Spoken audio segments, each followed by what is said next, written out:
My. When I hear that song, Right as we go live, someone said it was a happy ending. Yep.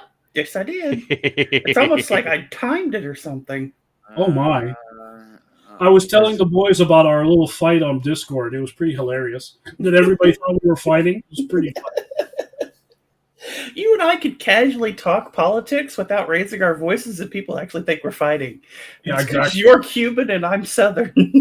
There's no hope. There's no hope between the two. oh, let's see. Come on, Facebook. Don't be stupid. We're live on my Twitch. I finally did fix reactive images so that I don't dim out when I bounce. Oh, good. I basically had to duplicate the image and name it a completely different image, and then upload it to the off image, so that when the dimming happens, it just switches to the other image instead of dimming the same image, which is weird. Oh, Jesus. That's an awful noise. Yeah, we was going to do a game night tonight, but neither Ross or I could get our computers to cooperate. With Ross's crashing immediately when he hit play, and mine refusing to pipe the audio through. Well, that we have more than enough people here to do a regular show. Yeah, so Be kind of shitty to have us just focusing on playing a game when everyone else is here is to do. I wasn't going to say it, but there it is. So I guess it's fate. That's okay. MechWarrior 5 isn't going anywhere. Nope. Yeah, you guys. Although I have a lot of reason to geek out about BattleTech tonight. Catalyst Game Labs just released their upcoming releases, and the property of BattleTech got a big boost in 2019 for two reasons. The first was the tie-in game, also titled BattleTech from Harebrained Schemes, that really blew up. But also the Clan Invasion Kickstarter box. Oh, let me see this. This one. Oh, how neat. Yes. Well, they just announced that they are going to do another Kickstarter, this one entitled Mercenaries. So not only are we getting new mechs, but we're also getting combat vehicles, as well as all of the publishing they have lined up for the next year. Very cool. I also heard something interesting. White Wolf, I should say the owners of White Wolf, which is Paradox Interactive. Paradox Interactive, has announced that it's going to have a 65% sharing program with its creators. Ooh. So, and it's doing. Oh, hey, Brenda, how you doing? Hello, Brenda. So it's announcing really soon, like officially, its lineup and asking people for submissions. Nice.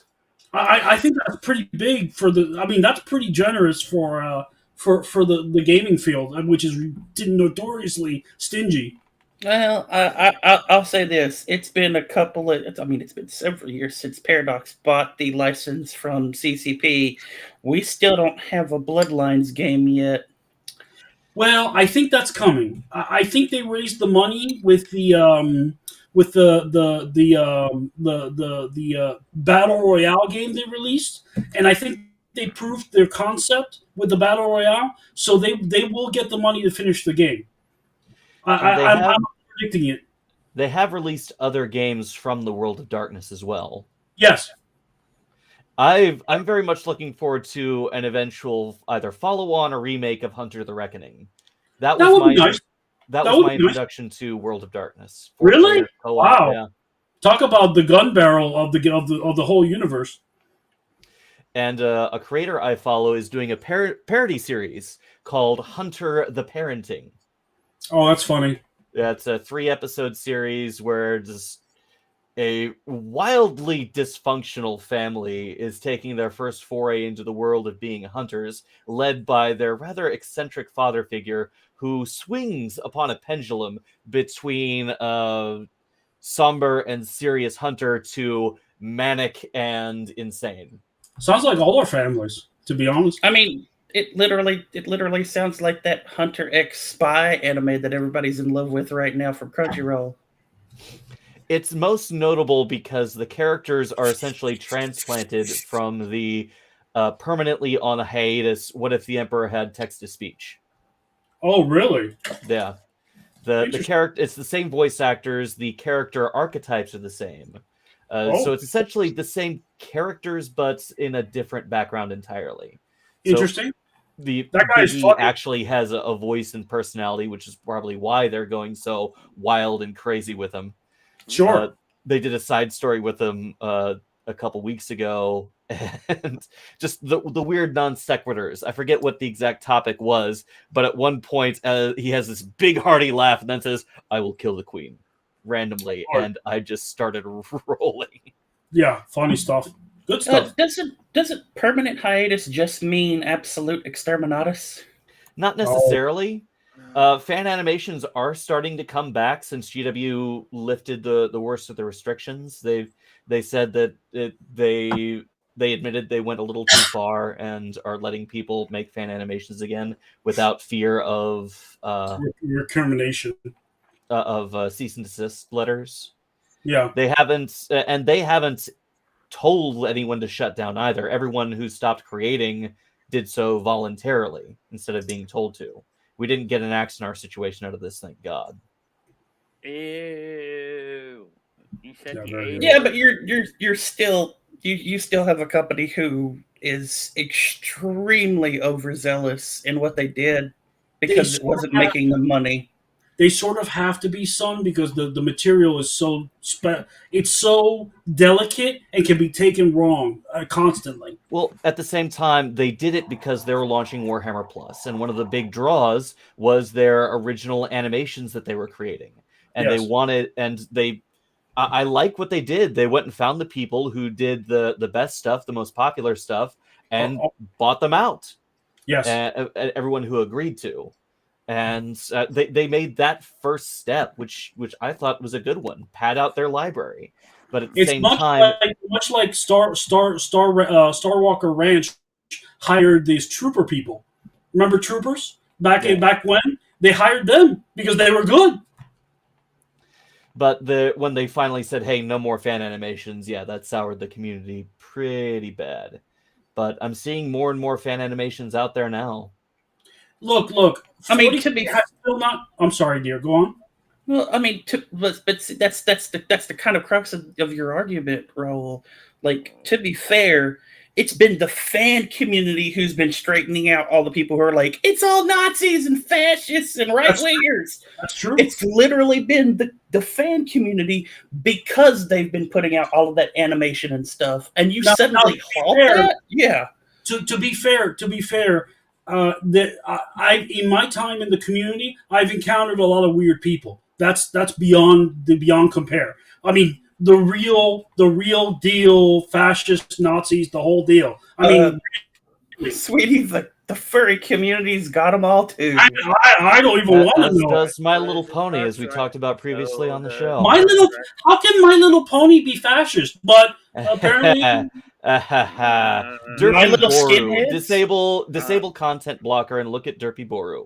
They've got actual Nazi ponies, and they've got racist slurs targeting the zebras in the show. Oh my God. That's awful. Yeah, very much like, Deliverance. I mean, it's funny. That people are able to read and take whatever they want out of what they consume, no matter what the original intent of the media was. Oh, of course. There was a famous Picasso line that said, "My art leaves my hands the minute I sell it."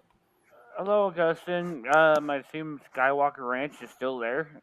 Yeah, that's George Lucas's ranch. Yeah, he still owns it. He doesn't own like the surrounding studios. He literally owns the ranch still. Yeah. But don't worry, I don't think we've heard the last of George Lucas. He's fairly young for a creator and a billionaire. So, well, I mean, not only that, Disney decided it was a good idea to revive what was it, LucasArts and Good, it was a game good studio. Lucasfilm Games, It was yeah. a good Yeah, idea. They- Lucasfilm Games. Getting Yeah. Monkey Island back. Yeah. Monkey Island. What was Full Throttle? A lot of good hits. They remastered Full Throttle. They remastered Grim Fandango. They've remastered Grim Doom. Fandango was a genius product. What was that, Justin? Throttle was on Game Pass. Yes. Yeah, I would love to see that. Ooh. I play that game all the way through just for the biker haikus in the credits. That game was inspired. It was so See, much fun. See, Ross is younger than I am, and I feel like the young kid who doesn't know all this stuff. Well, honestly. LucasArts. There was a time LucasArts was a brave, bold company, and like in gaming, it really was. It was doing a lot of firsts and having a lot of hits. I never understood why they basically melded into the Disney game studio whatever package. Because Disney bought everything from him. And LucasArts kind of stopped making games after Grim Fandango, essentially. That's right. And Grim Fandango was great. And then just started licensing Star Wars to everything. Yeah. That's how we got Rogue Squadron. They should take back the license and do it in house. I totally believe in LucasArts. Justin, sweetie, your mic is extremely low for me. It's low, or you're not aiming at it, Justin. I'm working on it. Hold on. Okay, dokie. That would be why it's down to 39%. But yeah, no, like Can you hear me now? We can hear you. You're just talking. It's just quiet. What the fuck? There we go. Now you're better. So, I missed all of these games mostly because I didn't have a computer until Metal Gear Solid was on the PC. So nice. Okay, fair enough. So I had Metal Gear Solid and like the VR missions in the same fucking disc. I wonder what my gaming outlook would have been if I had started at that time. It would have been different, I'm sure. I mean, I had that one. I had that one, and I had Mech Warrior Mercenaries. Speaking of which, they were about to play the number 5 of that game. Yep. Oh, we Rob, got enough for a full show. So. We have to talk about Funcom's love letter to Dune 2, Dune Spice Wars. Yes. Amazing. Flow. It looks amazing. Can't wait. Thank you for the do Dune RTS. The spice must flow. In 2 days, ladies and gentlemen. Also flow. So we should get started. We got thunder. Uh-oh. Love and Thunder? Ross just cracked a beer. Nope, that wasn't me. No. Oh, Justin just cracked a Dr. Pepper. Okay. Well, Dr. Thunder, dear. Dr. Thunder. Excuse me. Excuse me. The rich Walmart version of Dr. Pepper. Oh, that's so sad. We shouldn't even, advertise just don't get the Walmart version of Sprite. It is awful. That is awful. It is and the mountain stuff. Oh my, motor oil. Oh my god! It's window cleaner, I should say, more likely. Like I had some, and I went, Jesus Christ! And my mother's like, "What is it? Is it bad?" And she goes, she takes a drink of it. She's like, ugh. She goes, maybe it'll be good with something. And the one bottle we bought sat in the kitchen for like 6 months. Yeah. That's right. You cannot mix with nothing. Been there, tried that. Oh no! I found a Sprite combination that works if you're actually ordering Sprite. Real Sprite, yeah. Like Sprite, no. like I go to the Sonic and I get mango and cherry mixed in Sprite. Ooh, nice combo. Yeah. Mango Then I have them put the real cherries in it too. The fruit. I'm not a big fan of cherries. It reminds me of medicine. Alrighty. Yeah, it's because a lot of it's coated that way. Like it's flavored that way. Yeah, that's why. Speaking of coated flavor, let's get this show on the road. Yay! We will start and going. Alrighty, in 3, 2, 1.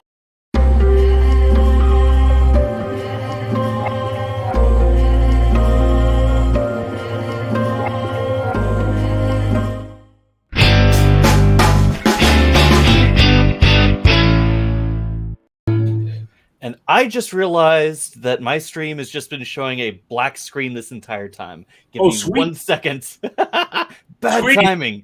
Really bad timing. Hang on. I'll dance. There we go. Okay, all set.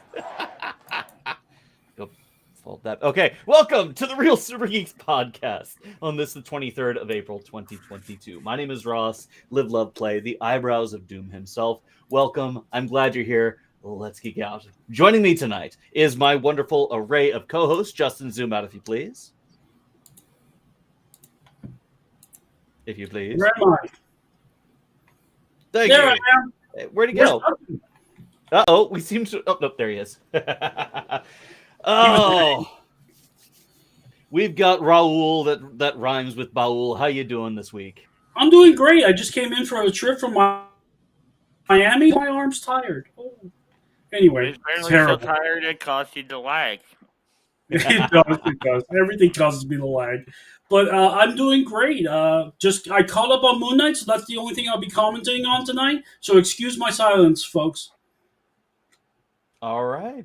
Well, thank you, Raul. Justin, how you doing this week? How's the new place working out for you? I'm doing good so far. It's almost boring, which I can definitely deal with. Boring is better than midnight calls of the alarm. Boring, yes. Oh my God, it's so nice to be able to sleep at night and have quiet neighbors. I'm sure your cat is much sleeping better too. He's asleep right now. Nice. But yeah, so far it's been a pretty good week. Got some doctor's appointments out of the way, and waiting to hear on a few test results and how they are going to go. Other than that, yeah, finally some nice weather here. It's been cold, but finally it's up in the 80s, and of course we're supposed to get storms tomorrow. Woo! But yeah, going pretty good. All righty. Thank you, Justin. And Son, how have you been this week, and where the hell are you? I noticed Greg isn't here to fall on his sword about CBS lying to him last week. About what?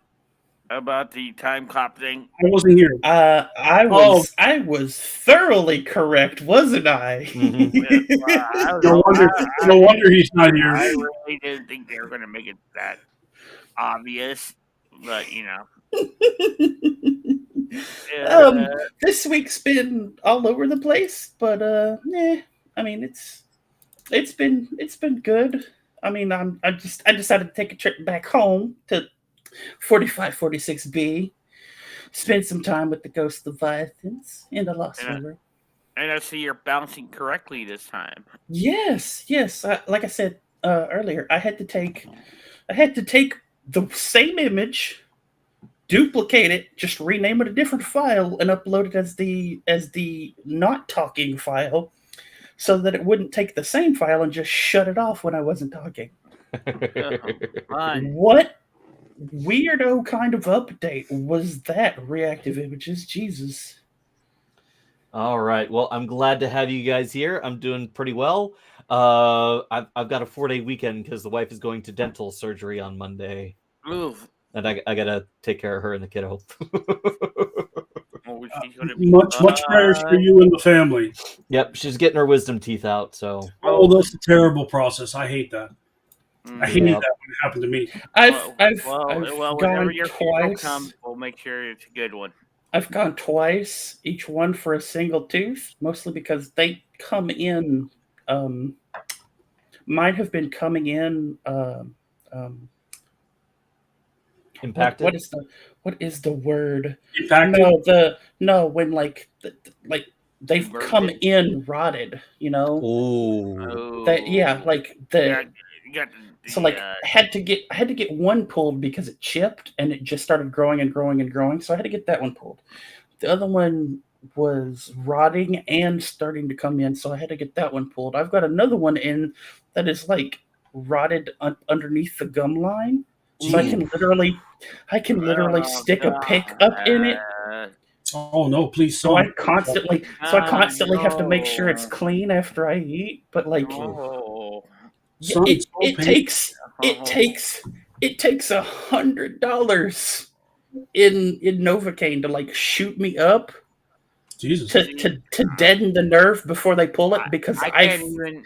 I can feel everything, and even after they pull it, like they give me a whole bunch of pain medication and none of it knocks me Yeah, out. I can't even do Novocaine for me. The last time they tried to do Novocaine, they put so much up in me, and I still felt everything. So I had to go to be put under every time. Every So I time. wind up having to pay like $200 and $300 out of pocket every time I go to the dentist and have a tooth pulled because it's $100 for the pull and $100 just for the deadening agent. Yes. Well, The in drugs are- lieu of Greg, I'll read off the trailer for the week so we can know what we're talking about. Of course, we got our reviews for this week's episode of Star Trek Picard, Halo, and Moon Knight.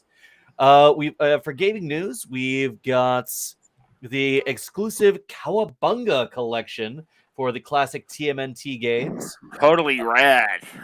And Sonic Origins is coming to current gen consoles, of which I am now an owner. I have an Xbox Series S. Oh wow, you fell into that controversy. Okay. What? Oh, I'll explain when we get there. If you didn't know about the controversy for that, I'll explain when we get there. Okay. We also got our first trailer for Thor: Love and Thunder, and we've got the latest casualties from the ongoing downfall of Netflix. Wow. Not good. That's not muscle. We know that's not muscle. That's muscle. Hey, let me tell you something. Justin, the Kingpin. I am. All right, let's get into our first topic of the night, and that is Star Trek Picard Episode 8. Star Trek. Sorry, I need to trim this mustache because it's starting to get into my mouth. Star Trek. You're saying Star Trek Picard. You're Episode saying 8. at a Mercy. The actual filler episode. Yeah, this one kind of was. There wasn't a lot that happened until about the end. Yeah, this was a slow one. Yeah, there didn't seem to be much going on. We had Picard and Guinan being detained by the FBI. We had some action with Seven and Raffi tracking down the Girardi Queen. We finally got the trailer scenes. We got we got the I'm forgetting her name. Not Soji. So they're not Soji. Kore. We got Kore receiving a message from Q within her father's computer to find the cure to her condition, and she walks away from him as he admits that he would be sadder to lose his research than her. She reveals she's an augment. Only for as Sung stares down the abyss of obscurity and failure, he is met by his salvation, sort of, in the Girardi Borg Queen, who he agrees to help in exchange, again, for stopping the Europa launch. So, this episode, it was a slow one. It really is a Back to the Future season, isn't it? Yes. This is one critical moment in fucking history right here, and everything branches off from it, apparently. And God damn it, Rios. God damn it, Rios. Well, that's time travel for you. You change one thing, butterfly effect, from utopia to fascism. Anthony, that's so true. Yes, Fox Motor. Yes, Anthony. Of course, let's be honest, it was also on the nose that the guy from the Relativity in Voyager was named Agent Wells, considering it was a Wells-class ship. Yeah, it was funny. Yeah, it was they funny. done that on purpose. I sure hope he lands on his feet wherever he ends up. Oh, Lord. He's just an ancestor. He's an Either that ancestor. or he's going to be helping Picard in the next damn episode. I see that coming. Oh, God.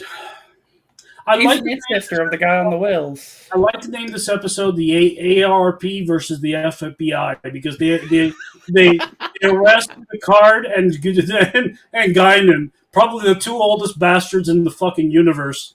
But we also get some critical insight with Q. What's up, Keegan? Glad to have you here.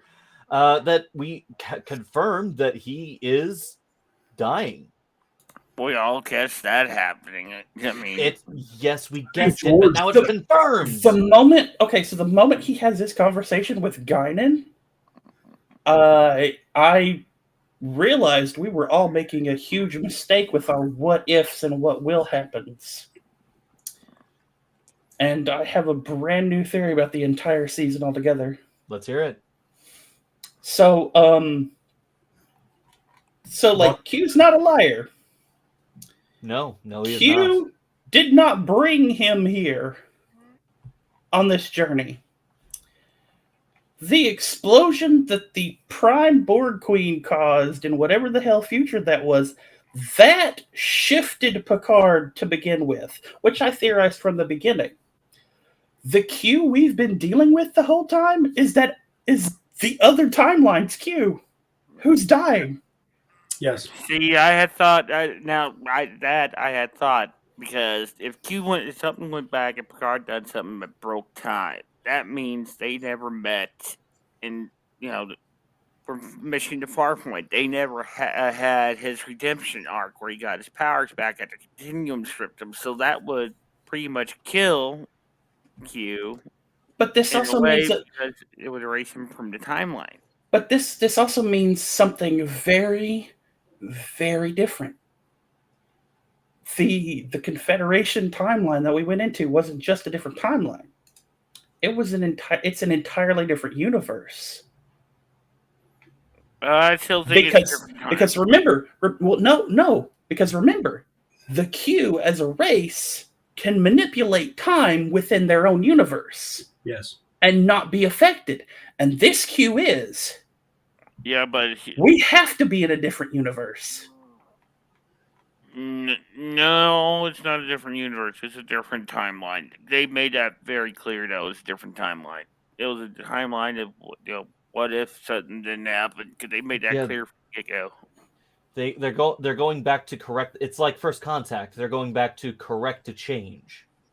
Yeah, so it's a different timeline. They made that very, very clear. There's something else. I think Q is actually dying. That there's some that either the breaking of time that's killing him, or it's probably the breaking of time. Whatever the Queen or idea. The Queen's call to Picard, that whatever broke time was something potentially natural or something that the Queen foresaw and knew that only Picard could fix it because it centered around his ancestor. And so the meeting with the Stargazer and everyone there that released that enormous amount of energy with the self-destruct to propel them back in time was intentional on the part of the Queen. Well, you also have to remember, like, the Queen from the Confederation quite explicitly said that she was connected with all other versions of herself in all other timelines. Mm-hmm. Yep. But like, I mean, I still think this is multidimensional at this point. Oh, it absolutely is. I gotta say, seeing the Girardi Queen is incredibly unnerving. As we, I loved the because she's not playing Alison Pill anymore. She's playing the Borg Queen lady, who was pretty damn terrifying as the Borg Queen. She was a great. Not just that, just the build up from the cell phone battery to the line of cars to finally seeing her. Juices dripping down her face as she's just munching on a battery panel like a sandwich. Like that whole scene. Do you know what I was thinking of? That whole fucking scene? My stepmother is an alien. Oh, God. The lady in that movie is just sucking on fucking car batteries for like sustenance the whole time. That's where that seemed familiar from. Well, it's like, holy shit! Easter eggs from different movies all over the place. Son, your ability to cross-reference things is amazing. I knew that seemed familiar, and I even forgot about that. I haven't seen that movie in at yeah, least I haven't either. 25 years.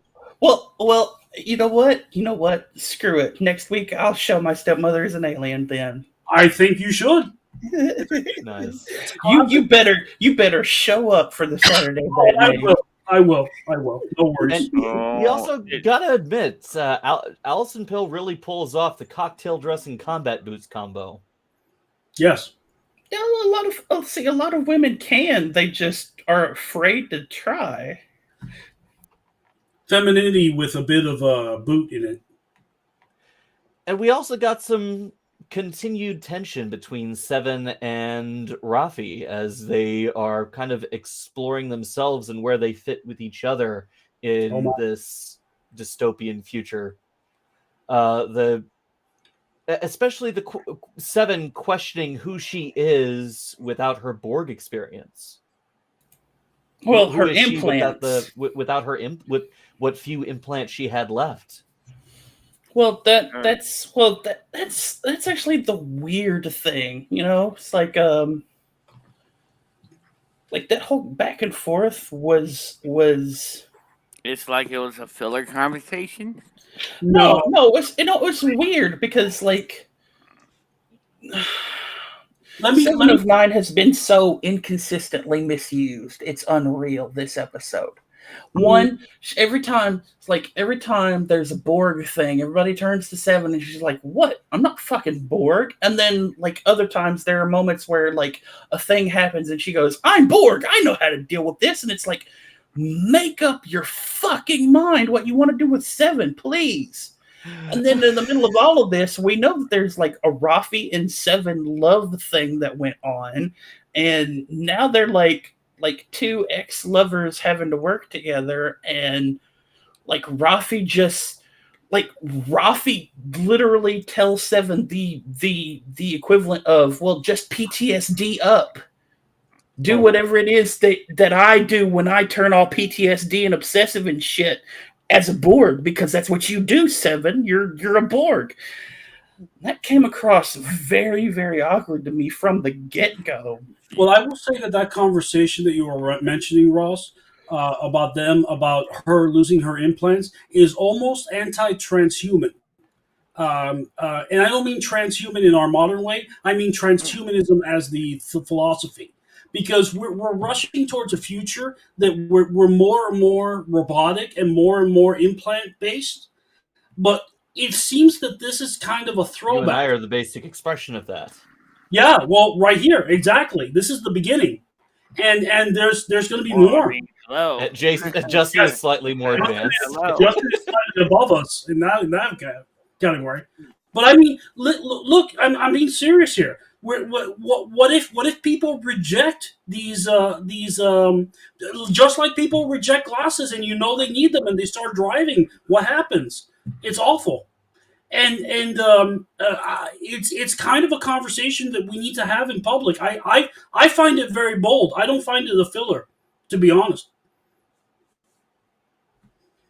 I mean, it's understandable, and like my stance on it is, you're allowed to you're allowed to not advance yourself, but don't make it difficult for the people who want to.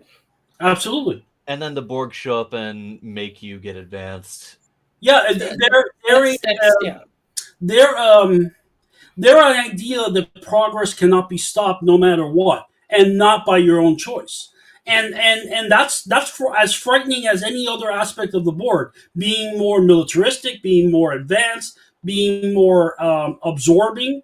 I mean, that's probably the scariest facet of the Borg, is that whatever you do, you have no choices left. You will be bored. Well, as Q said, when they were introduced, they are the ultimate consumers. They find and use whatever resources that they need, be it tech. When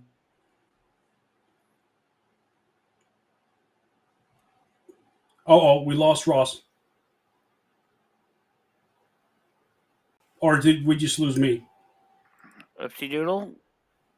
Now Ross is in two-pack pictures. Double Ross all the way across the at all. sky. I see another Ross. I I see don't two see myself Rosses. on screen at all. Can you guys still hear me? There No, we go. no. It's okay. All right, No. and I completely lost my.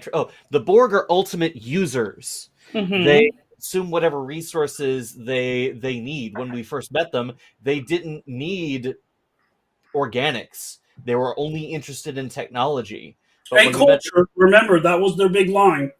but then when we met them in First Contact, they didn't have the resources to assimilate the planet, much less the Enterprise. So they needed people. Right. When we see them in Voyager, they are on the march to assimilate whole civilizations. It's and here in this episode, the Queen needs drones, so she gets the most capable humans she can and available humans she can find, and just straight up assimilates them.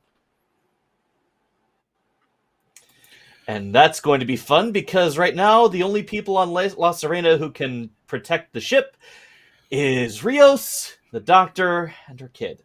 Goddamn. Okay, Rios. I have a serious Goddamn it, plot Rios. hole I'd like to fucking point out in this Okay. whole fucking episode. All right. So, why did the Borg why did Queen Girardi only block out the transporter after a shipwide diagnostic and not before? Because Remember, not only did Rios go back to the ship, two other people went with him back to the ship. And then the transporter gets locked out, so nobody else can go. And two people left the ship because Seven and Girardi, or Seven and Rafi was already gone by the time Rios and his plaything showed up. Right. It was probably remote triggered as soon as the Queen fully took over Girardi. But here's the other side of the plot hole, lady. Your whole point is you want to take over the ship. Teleport there. For the love of God, you're the Borg Queen. Teleport there. You literally just handed Rafi and Seven of Nine their own asses. Teleport there. What are you afraid of? Not being dramatic enough. If I had money for every time Star Trek was inconsistent, I would be one wealthy motherfucker. Different creators, different priorities. I keep saying this about any shared property. You cannot get consistency on a regular basis unless you have the same team on the same project, or somebody overlooking something. Like in the Marvel universe, the original 9 movies, I think, had the same story guide, and it was a person, I forget her name, but it was the same story guide, and she was there on every movie to make sure that the storyline was intact. Yeah. And unless you have something like that, like if you make that a priority in your storytelling, you will win. That is why Doctor Who is such a long-running series. It has a Bible that is unbreakable by any of the teams. So I hate to get off on the subject, but it really No. Like you're completely correct. This is the whole reason that Babylon 5 works as a fucking show. one voice, one thought. Straczynski, who I learned was one of the writers and producers for the first Thor movie. Yes, Oscar winner Straczynski, and he is coming back to doing another Bad 5. I cannot wait. Well, at first he's trying to get it greenlit. So he's trying to get it. I've heard 2 rumors. One that it's not really a rumor. He's been trying to get a new Babylon 5, like a retelling, but With modern technology, a lot. Yeah. Not only just modern technology, just setting the thing fucking straight so that there's not a future episode at the end of every season anymore, right? Right. But the other one is that he's being tapped for the new Stargate series that Amazon is considering. I heard that myself. That was one of my rumors. And it's like wow, you're going to have the Babylon 5 guy work on Stargate. This is gonna be awesome. It's going to be trippy as hell. Yeah. I tell you that right now. Well, you say trippy. I think it's actually going to be a lot more. Well, I'll be honest, kind of. I mean, Stargate kind of SG-1. It kind of Went off the it rails. focused. No, it's not that it went off the rails. It focused more on the alien worlds. Like, even though they went to like different worlds, and there was always some cult of humans from wherever and whatever religion, it always focused on the alien nature of Earth, different from us. Right. And if you watch Babylon 5, as much alien diversity is on the station, the whole point of the entire show is, what is it to be human amongst the stars? That's very deep, son. That's a very deep analysis. Well, yeah, like that. I mean, that was kind of the whole point of the Parliament of Dreams ending. It is. It is. Alrighty. Very well said. Minor tangent aside, fairly good episode, I thought. A nice little interlude in between to the next episode, where shit is most certainly about to go down. You would hope. The Queen is coming for the La No. Serena. So there are two things. There are two things I'd like to point out. Okay. One, Wells is old enough. The whole thing of him as a kid is a callback to Carbon Creek. Yeah. Which is funny because the dog he's looking for, his dog that he's looking for, Maggie, is the owner of the bar that one of the Vulcans falls in love with. Her name was Maggie. Yep. Point two. Like I said, I was right. Mr. Wells pulls out Rios's fucking comm badge, and whoever the hell lied to Greg. Picard dropped. Was it? I thought Picard dropped his comm badge. Picard He said dropped he his searched comm the badge. clinic and found He the badge. searched the clinic and found Rios's badge. Sorry, Greg. And That's right, too. Greg told us last week that one of the writers from the show said it happened off screen, that it was taken off screen. Of course, the writers are going to say that. They lie all the time. Yeah. Being a writer, you lie more than than the politicians. So give me a break. I mean, they lie all You the don't wanna time. give away the show. It's Bingo, just like bingo. the producers said that the second and third season is not going to, play it into each Look, other. Well, it absolutely is going to play into you each don't other. have You don't to- bring in. You don't have to lie to be a writer. No, you do. You do. That's the requirement. No, Mark you don't. Mark Twain said, "I'm the best liar you will ever read." Every comment about things coming up, you literally respond with, "Just watch the show."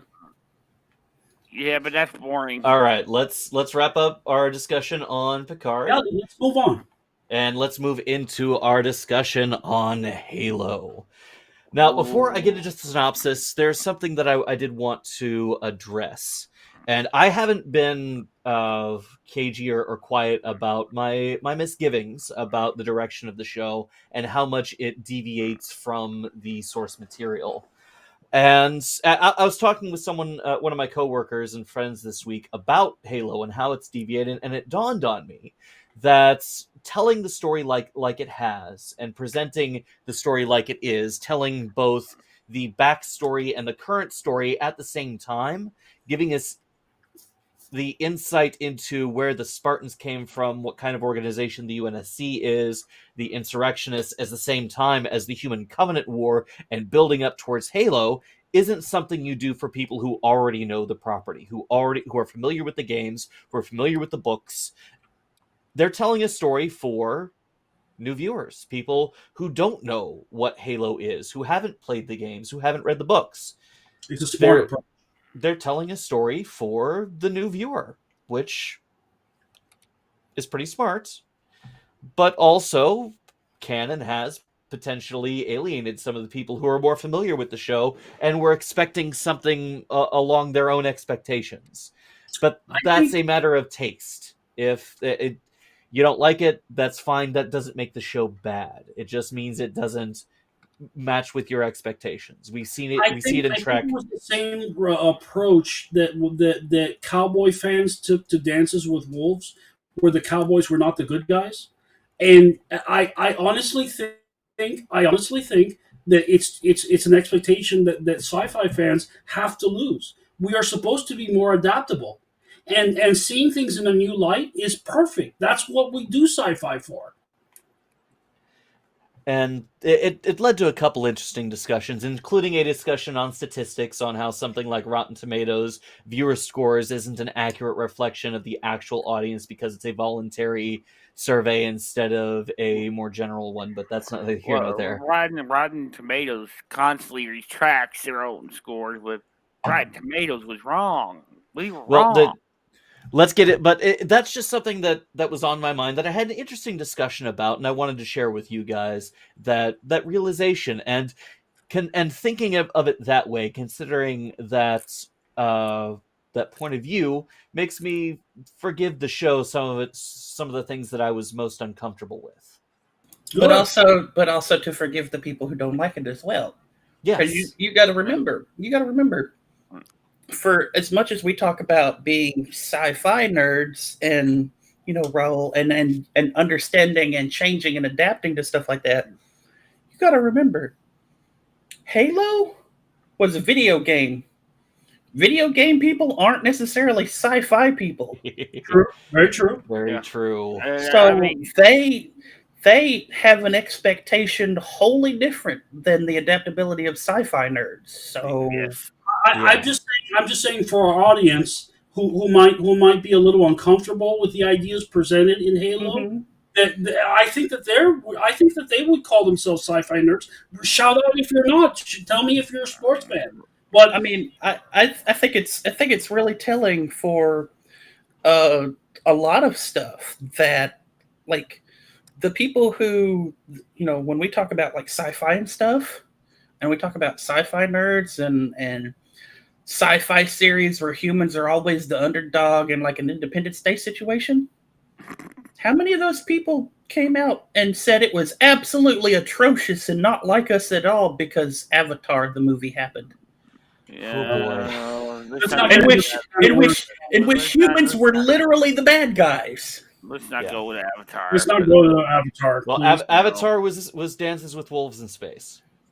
It was Fern Gully. It was Fern Gully. It was absolutely. It was Last of the Mohicans. It was Dog People.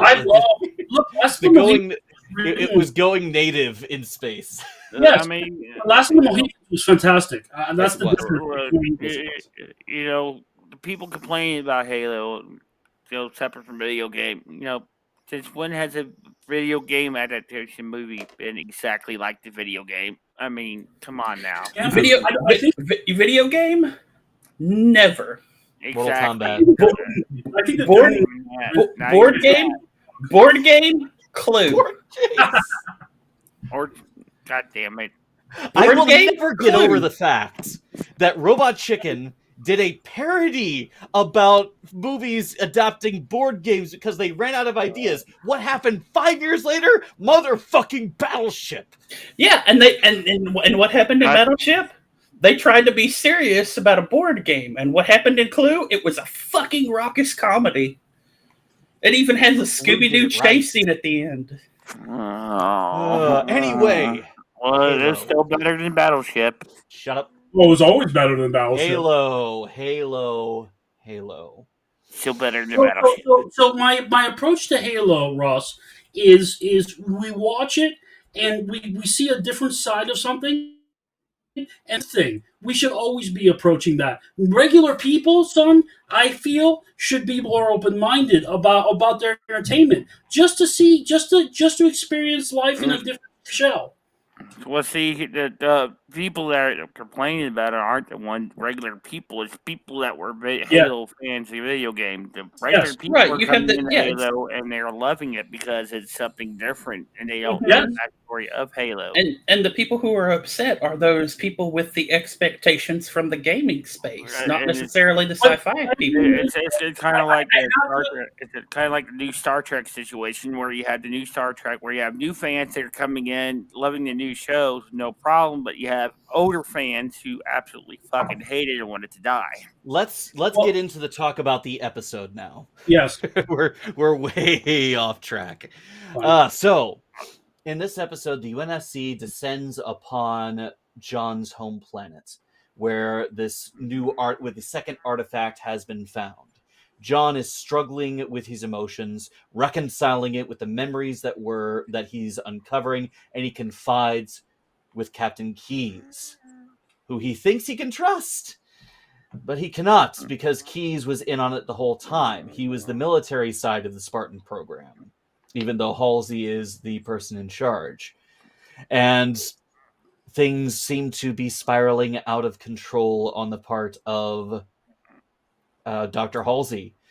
The civilian oversight is getting paranoid and scared, but she's able to hold it together for just a little while longer. Meanwhile, Kai is also continuing to explore new emotions and experiences, acting out even more, to the point where it's finally clear to Master Chief that she removed her suppression pellet just like he did. So he grounds her, much to her own consternation, and she calls him a hypocrite with so few words.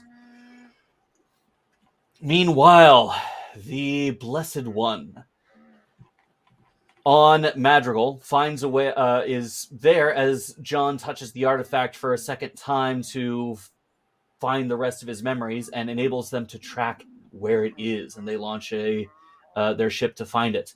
Meanwhile, Juan and dang it, what was his name again? The deserter Spartan. I did not see the episode. I apologize, Ron. Anyway, the two of them are still there, stuck in the desert, essentially doing nothing the whole time. We had expected them to run afoul of the Blessed One and the Covenant there, but no such luck. Not yet. I'm not sure where they're going. They're kind of in a holding pattern. But the Covenant arrives at the second artifact, and a pitched battle ensues. Finally, another big fight, and oh boy, do we get it all in this fight.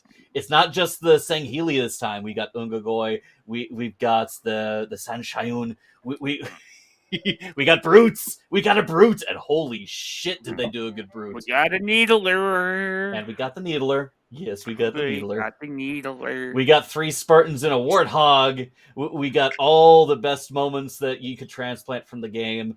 The fight with the Brute was awesome. I know you can't see me right now, but I'm sitting here shaking my hand like Carlos. Fanwake. Well, go ahead, son. No, it's just sitting here shaking my hand. Fanwake. Oh, absolutely. Absolutely. I mean, it's though. Halo. You I don't can think- only have so much character growth and development and story before you gotta throw another combat scene in there.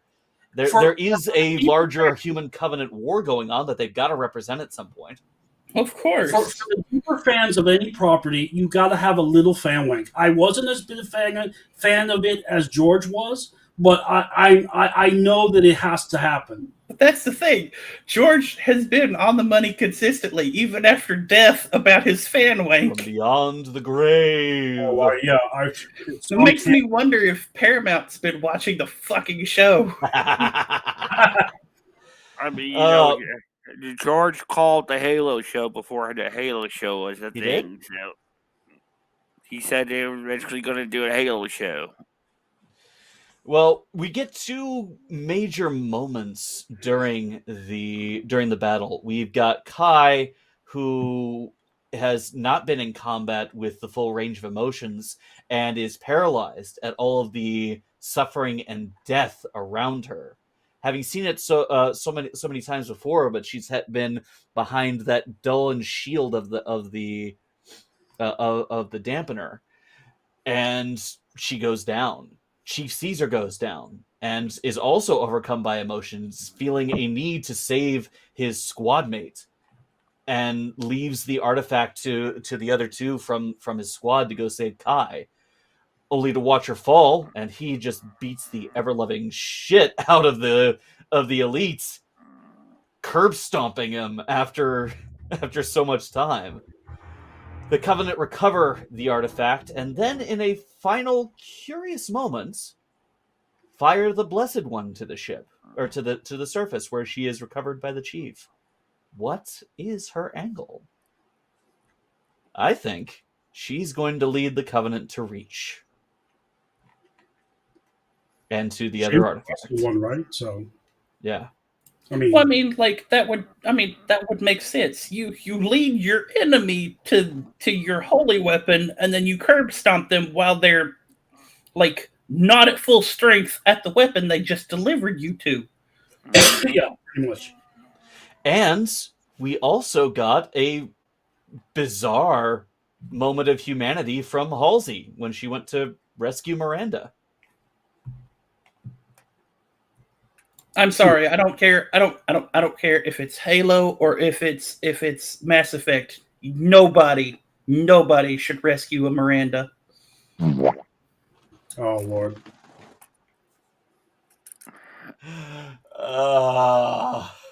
Son, your jokes and references are a little deep. They're just too deep for me. That was multi-layered, son. Well Yeah, done. that was very multi-layered. I know. I have a hate boner from Miranda from Mass Effect. Absolutely. I can tell. Like I will never deny having a hate boner for Miranda. God, that woman, I hate her so much. I didn't mind her. Well, it's But back to the episode. Ross. There's still so many threads to go, and we're finally seeing where this series is going to go. The Covenant finding these artifacts. These artifacts are clearly going to lead to Halo eventually. The question is, who is going to get there first? Is because what seems to be what they seem to be setting up is that the Blessed One is going to eventually lead the Covenant to Reach when she finds the artifact. Yeah, she's going to find it. She's going to touch it. She's going to contact the Covenant, and then they will. I imagine High Charity itself is going to show up to wreck the planet, and then we're probably going to get something similar to the opening moments before Halo or the end of Reach, where the planet is under attack. They have to evacuate, and they stumble upon the Halo. It's going to be interesting. It's definitely setting up for more action-packed sequences, which is great. Oh, absolutely. Son, Keegan wants to know why you hate Miranda so much. Oh, Lord.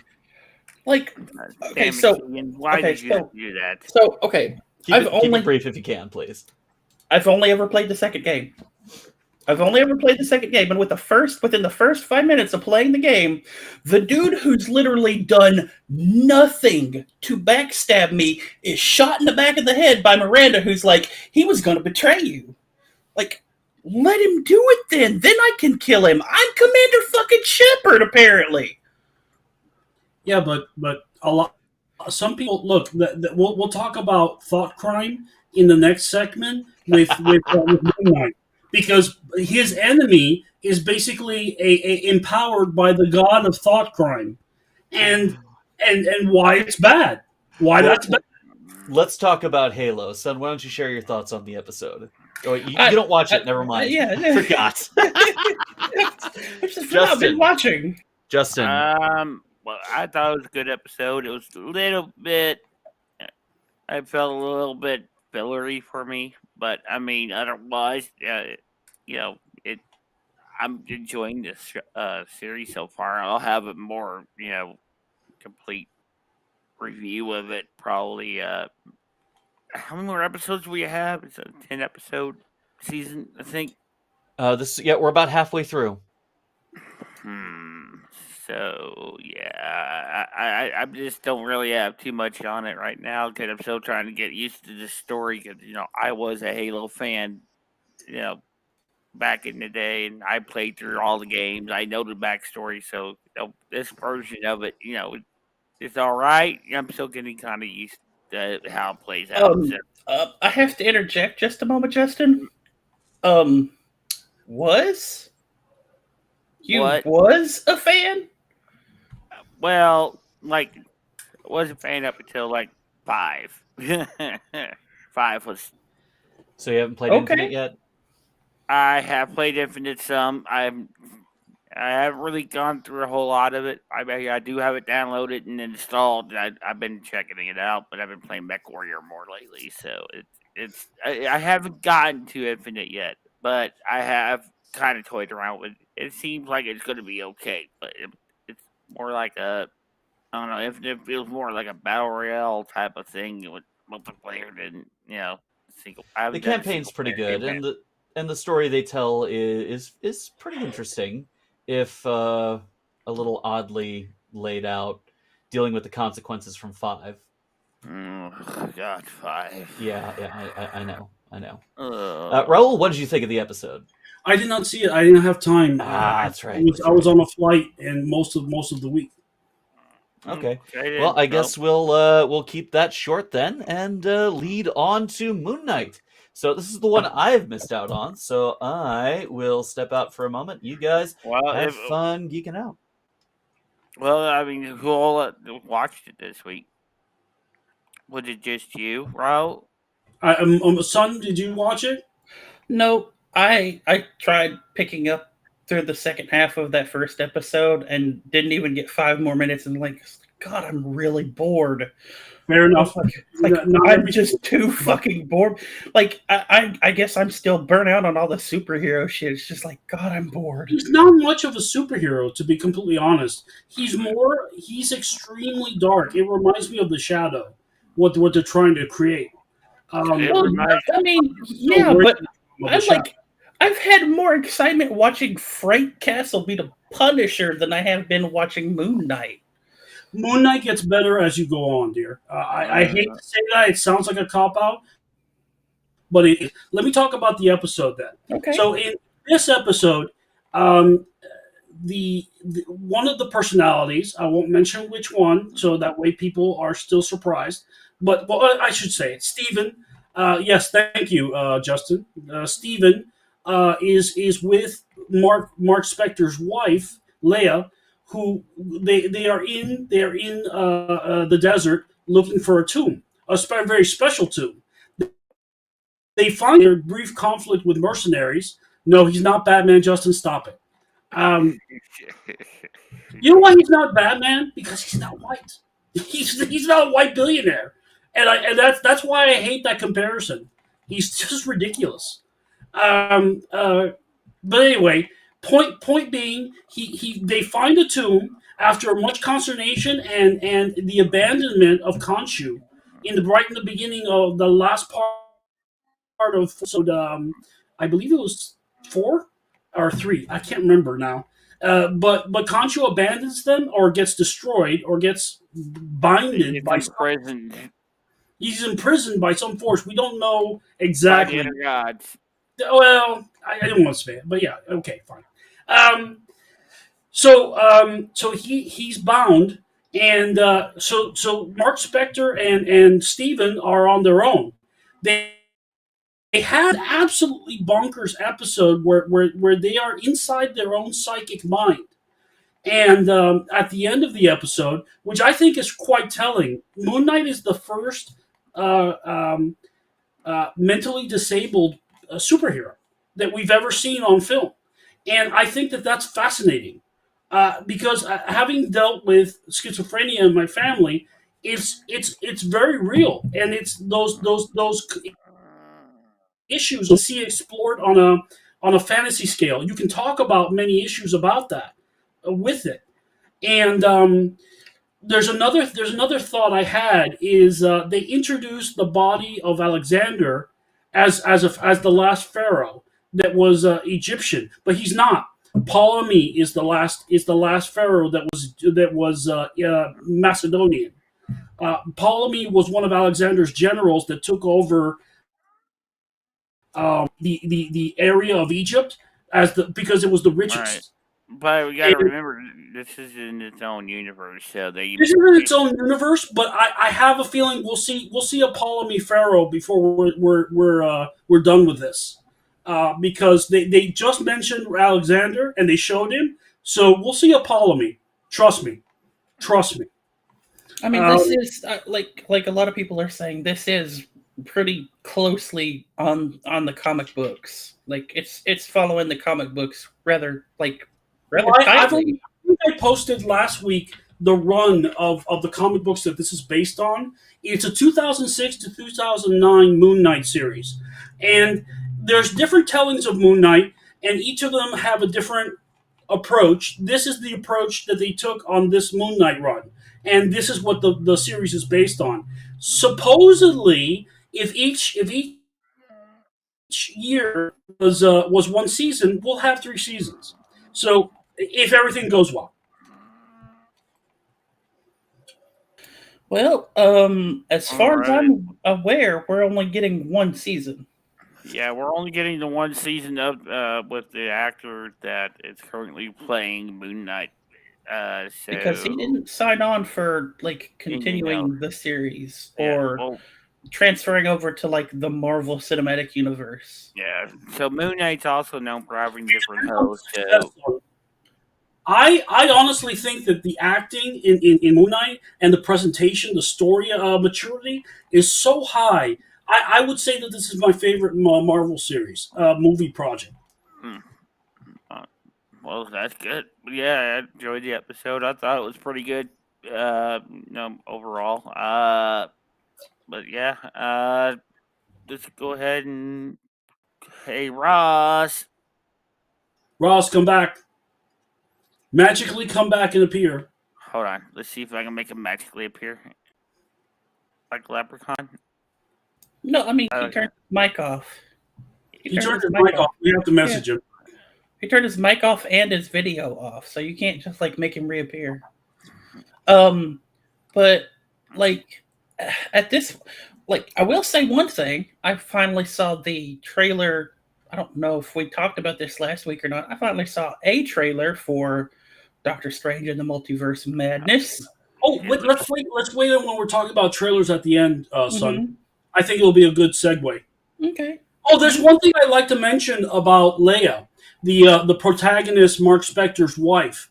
She is a fantastic protagonist, a strong female role that hasn't given up her femininity or her identity to the role, to the strength. Amazing. That's exactly what Marvel needed. If they want to present women in a new light, that's a good one. That's a good one. She's an excellent example of that. Okay. Well, there you go. Yeah. Well, I guess Ross figured we were going to be talking longer than what we was about this one, so you must have stepped away. Somebody get to Ross on our Facebook chats. Already working. Oh, who dare ping me? It was not me. It was not. It was somebody else.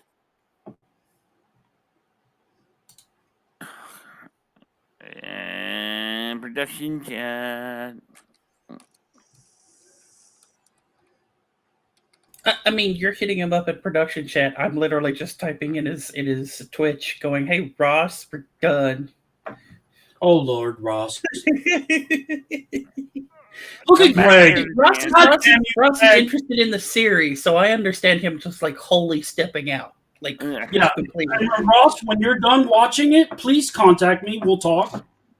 Sure thing. Well, I'm gonna talk about it on the show once I finish it for sure.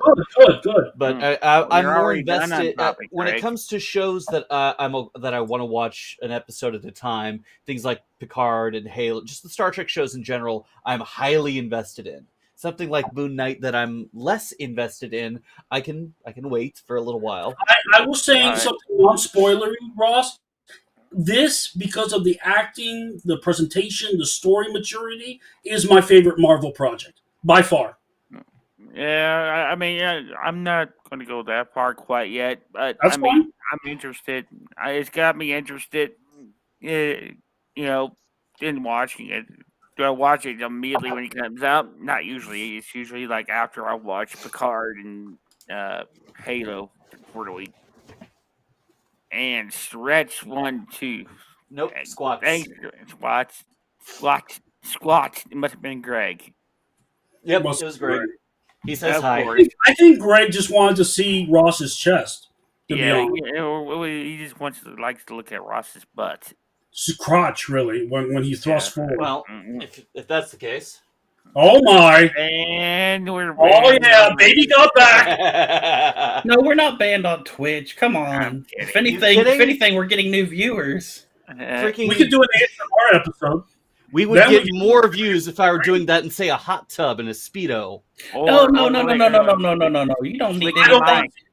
think You don't have to move locations to a hot tub. Just- Just put on a maid outfit, for Christ's sake. Well, I think- No, I like wouldn't a move boy for an locations. episode. I would set one up here in the room.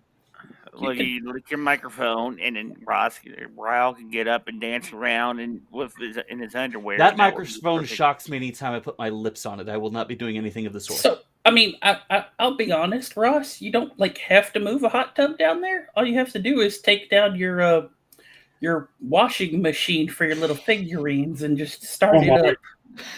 Is Literally a that hot tub. son? What was that, Ro? Is that what we're calling it now? The washing. Yeah, I've literally been calling it his little Warhammer washing Oh my machine. god! I mean, I've literally been calling it his Warhammer washing machine. It's just a Yeah, I box. know what the thing is for sure. I know what it is. Yeah. We're moving. We're moving. Well, okay. I guess you can't see it from here. I can only move the camera around so much. Let me tell you something. Ross is the best Where would and I've seen in a long time. I'm sure the children are banned from it, and they should be because there's a lot of things. Yeah. All right, guys, let's move Leah on. says hi as well. Let's move on to gaming news, folks. Yes. Yeah, oh, lots Let me of bring the gaming Trello news. back up. There's lots. The And I'll Godzilla close the versus paint palettes. Godzilla versus Kong Call of Duty trailer that's come out. Oh, I haven't watched that. Ross. I'm not a Call of Duty player. I'm not a Call of Duty fan either. I mean, that's for the young. I know Greg was super excited about it. I'm interested. Look, I'm Godzilla curious. versus Kong. Yeah. It seems like nice, but then you're I mean, playing the reaction time of the Flash. I mean, I'm pretty sure we talked about this last week. I'm pretty sure Greg talked about this last week. We The did. trailer That- for it. No, he talked about it potentially happening. The actual trailer dropped yesterday. Yeah, Yep. I saw it. Yeah, Okay. but I I'm haven't not watched a it yet. Call of Duty fan. I'm not fast enough to play. I'm too old. I'm aged out of Call of Duty. You're not too old to play Call of Duty, bro. You know, Yeah. you know, Yeah. you know why too you're old not to compete. you know why you're not too old to play Call of Duty, sweetie? Why, honey? Because a NoobTube exists. That's true. No, you're right. You're right. Just hold the fucking RPG and launch it down a hallway. To be honest, get that's killed. how I still play. What's this called? Blizzard's shooter game. I can't remember the name. now. Overwatch, because I play Junkyard and Junkrat, and he just fires like grenades. It's great. I never. Yeah, They you play the just demo announced man a from Team new Fortress character 2. sequel. The maximum amount of carnage is the way to go. You just play Australian version of Demo Man from Team Fortress 2. 100%. 100%. Overwatch just announced a new character for the sequel named Sojourn. She's a Canadian Special Forces operative who's been cybernetically enhanced. Oh boy. No, I don't really care. Anyway, let's see. We've got the TMNT Cowabunga collection that combines a. Keegan, don't encourage her. Keegan's asking why not put me in a bunny outfit. Oh Lord, Keegan, we already know Ross is a furry. Not just a bunny outfit, a reverse bunny outfit. how about a Playboy outfit? While we're at That's it, what That I'm saying. would get That's me what I'm saying. banned The on Playboy Twitch bunny then. outfit. The Playboy bunny outfit is the normal bunny outfit, but the reverse of the Playboy bunny outfit is what I'm talking about. So Konami recently the whole announced chest it would be is- releasing a limited edition collector Good set job, of Ross. Teenage Mutant Ninja Turtles, the Cowabunga collection in collaboration with Nickelodeon. The physical collector's box will include a variety of one-of-a-kind items and include 13 classic games that fans have come to know and love. Let's see what games those are. from the Original arcade game, Turtles in Time, the NES game, which was the bane of my fucking existence. man, I played that game forever. Oh, Oh my boy. god. TMNT 2 on the NES. The Manhattan Project, Tournament Fighters, Turtles in Time for the NES, the Hyperstone Heist, Tournament Fighters on Genesis, Fall of the Foot Clan on Game Boy, Back from the Sewers, and TMNT 3 Radical Rescue from the Game Boy. So that's 2 arcade games, 4 NES games, 2 SNES games, 2 Genesis games, and 3 Game Boy games. Nate. For how much though? That's the value. Does it say? I'm looking through the rest of it. If they make it affordable, I think it'll be great for new fans to take a look. $40. Oh, that's not too bad at all. About $3 per game. Yeah, that's not bad at all. I mean, considering they gave us the Command & Conquer remastered for $20, and it has like an entirely updated soundtrack, a whole bunch of behind the scenes stuff, and a remastered version of the game. Holy crap! I have yet to play that. I need to. Yay! Oh, it's so Tiberian Sun. Damn it! Well, again, Petroglyph is working on an unnamed project at the moment. And I imagine it would take a lot of effort to remaster both Tiberian Sun and Red Alert 2. I would love to general the original video files that they can update. And I'd like to point this out again because I've mentioned this before somewhere. I don't remember where, but the Petroglyph Discord, that section was literally called CNC Remasters for a couple of months. Yep. And then they changed it. All right. Second up in the gaming topics, we've got Sonic Origins coming to current gen consoles. Are any of you guys Sonic fans outside of the bad Sonic OC art?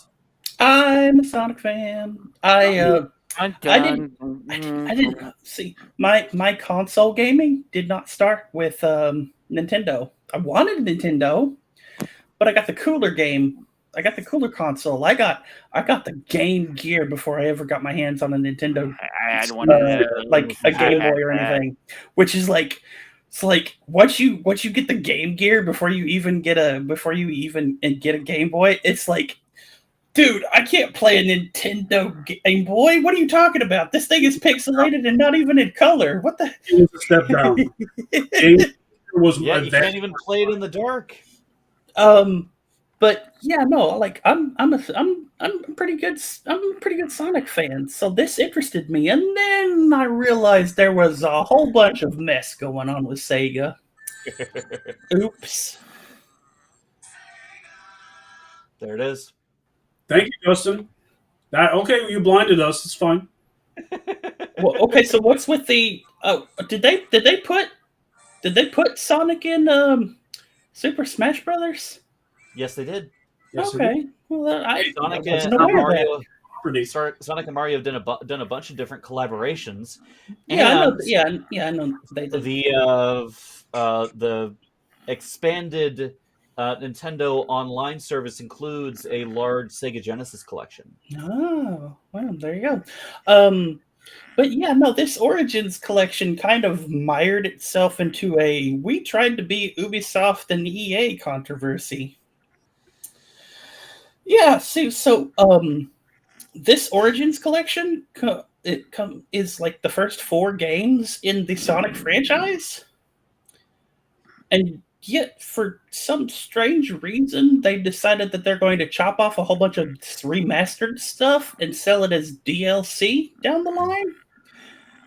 And because they did this, they decided they needed a handy chart of which collection you needed to buy to get stuff you wanted. You know, ring any bells from any previous issues? Yeah. So, literally, a Redditor who was laying out the short version of explaining the chart took like 3 pages to explain it.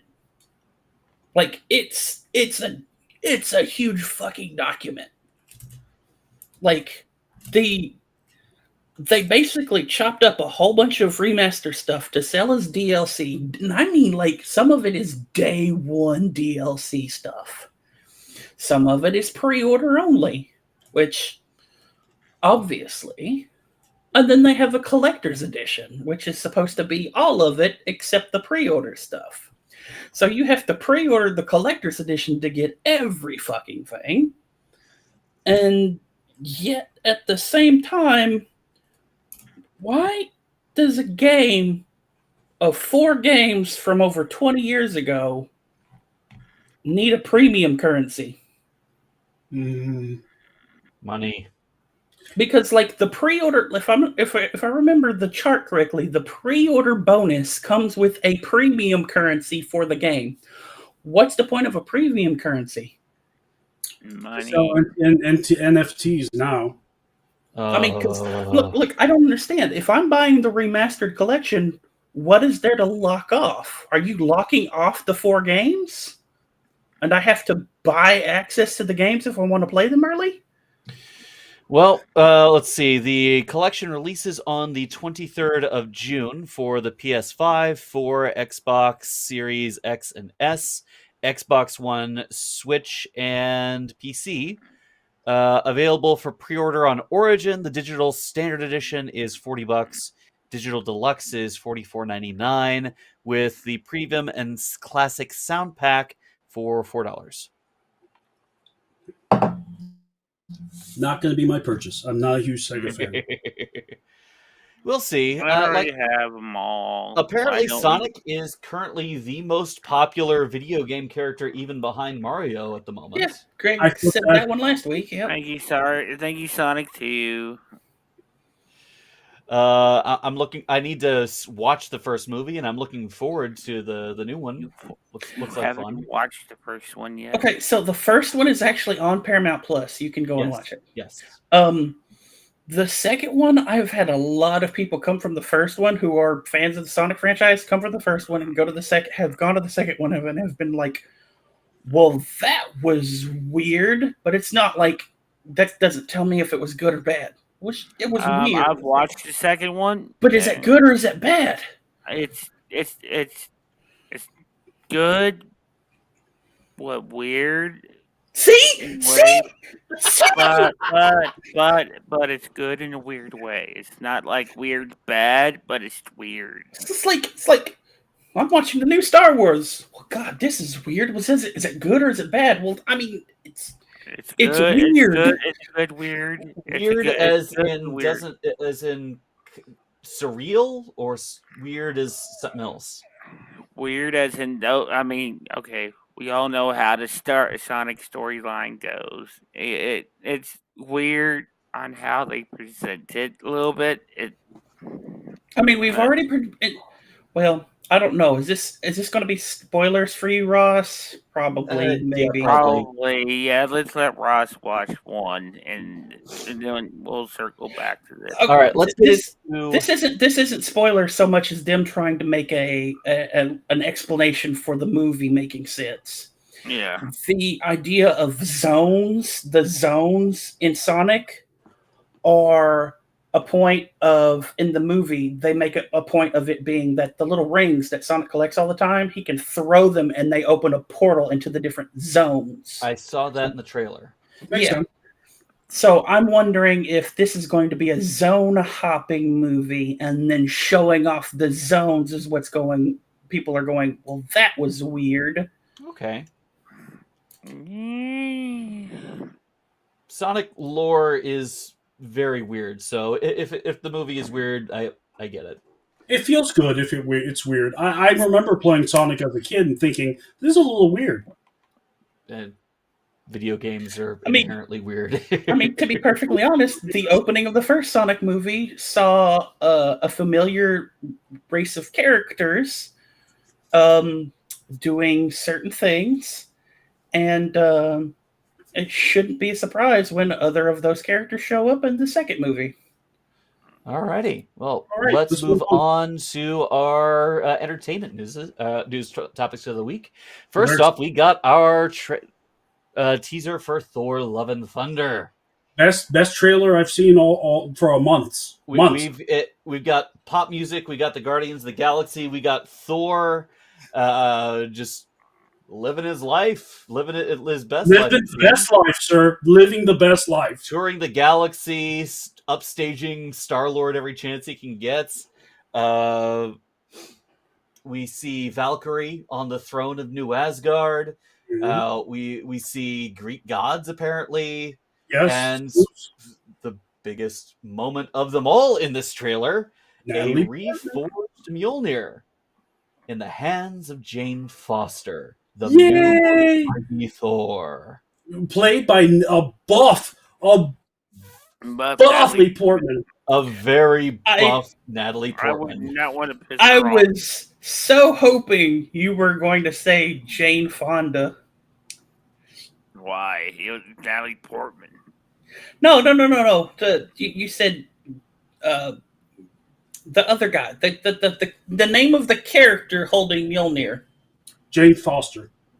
Yeah. I was hoping you were going to say Jane Fonda. You Barbarella on the mind here. I know I do. Barbarella's an awesome fucking movie. Keegan, they don't hate Star-Lord. It's just that Thor and Star-Lord have a rivalry going on. Is it Star-Lord Dad Bod Thor or is it Fit Thor again? It's both. There's actually in the trailer they show a workout montage with him throwing chains like ropes. Okay, so he's not sitting on the throne of New Asgard. No. At the end of Love and Thunder, he passed the crown over to Valkyrie to rule New Asgard. I'll give the impression that Marvel is going introspective before they introduce their next big storyline. This seems like the most introspective movie I have ever seen from Marvel Studios. The idea of a god retiring is a very advanced and mature storyline. That is interesting. That's way cool. To be fair, that's kind of what Odin was trying to do in the first couple of Thor movies. It's like, look, I'm trying to retire, but you guys keep fucking shit up. I wouldn't say he was trying to get Thor. He was literally trying to pass off his torch to his kids. It's like he's literally trying to retire. That is the job of the king, to prepare his sons to take the throne. Dynasty is the job of royals. That is that, and they played it out very well in the first couple movies. I'll get to it during What Are We Watching, but the wife and I just started watching Bridgerton, and that's all that show's about. Yes, it's a good show. Anyway, so Love and Thunder, really exciting. I love the direction. I love the introspection. I love it's kind of like a self-empowerment movie, if you can even think of that on a superhero scale, even a mythic scale you could talk about. So I'm very excited about it. But son, we were talking about another trailer. What was it? I forget now. Earlier on, before the show started. Oh right, you were talking. So you said that this was a very introspective movie before their next big pivot in the Marvel universe, and that's Doctor Strange and the Multiverse of Madness. Yes, that's a movie. That's a movie I think will require a lot of back viewing of their catalog, because it almost requires you to have seen Loki. Because if they do it right, they don't necessarily have to. They don't have to, but it would really help, I think, with the audience. Now, I know that movies are made for a general, broader audience, so it probably is, like you say, son, it's probably not necessary, but they're going to have to re-explain the concept of the multiverse again. Not necessarily. Well, they won't need to reference too much to. They won't really have to. They won't really have to explain it so much as show it. Show it. Because, like, at this point, this is literally the first real fracturing of the multiverse. Like, the whole What If series, for the people who understand the What If series, know that it's a different universe. Yes. This is the general audience finally seeing a multiverse and seeing it break at the same time. And this is a sci-fi concept that's been in play for a long time. I'm glad that Marvel. Oh Lord, we have another Stretching out. Ross show. You're getting a good look at the V. Oh my, Ross. God damn it, Greg. Nope, I don't know, not I was Greg. getting You a can pretty- blame Keegan for this one. I was Never getting a been. pretty good look at the top of your underwear, sir. Oh, my. I'm just looking at his crotch. Is that bad? Yes, it is. No. I'm sorry. Like Ice-T, I got news for you. It means you're gay.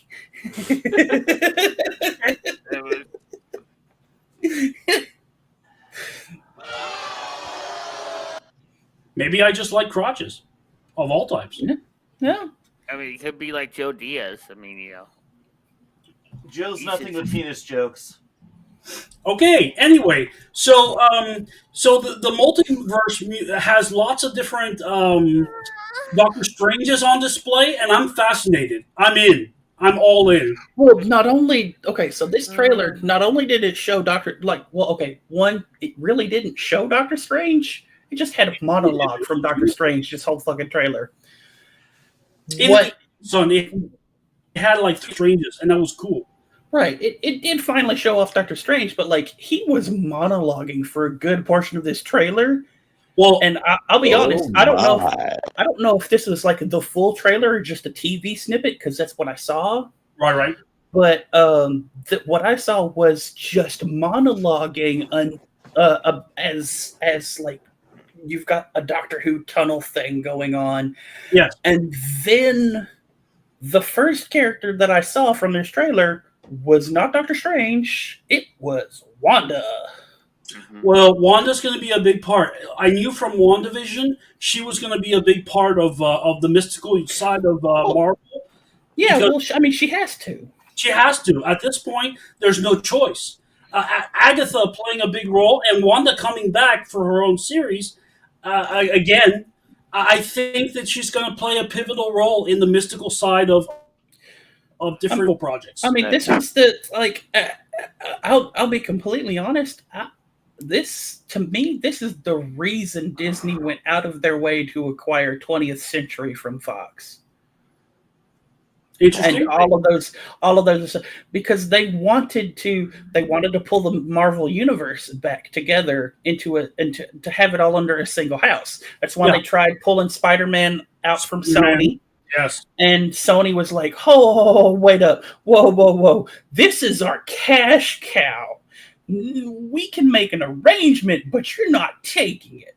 And Fox is literally like, "You want how much for everything? Oh yeah, sure. Here. Oh wait, no. We didn't want to give you the Simpsons. No.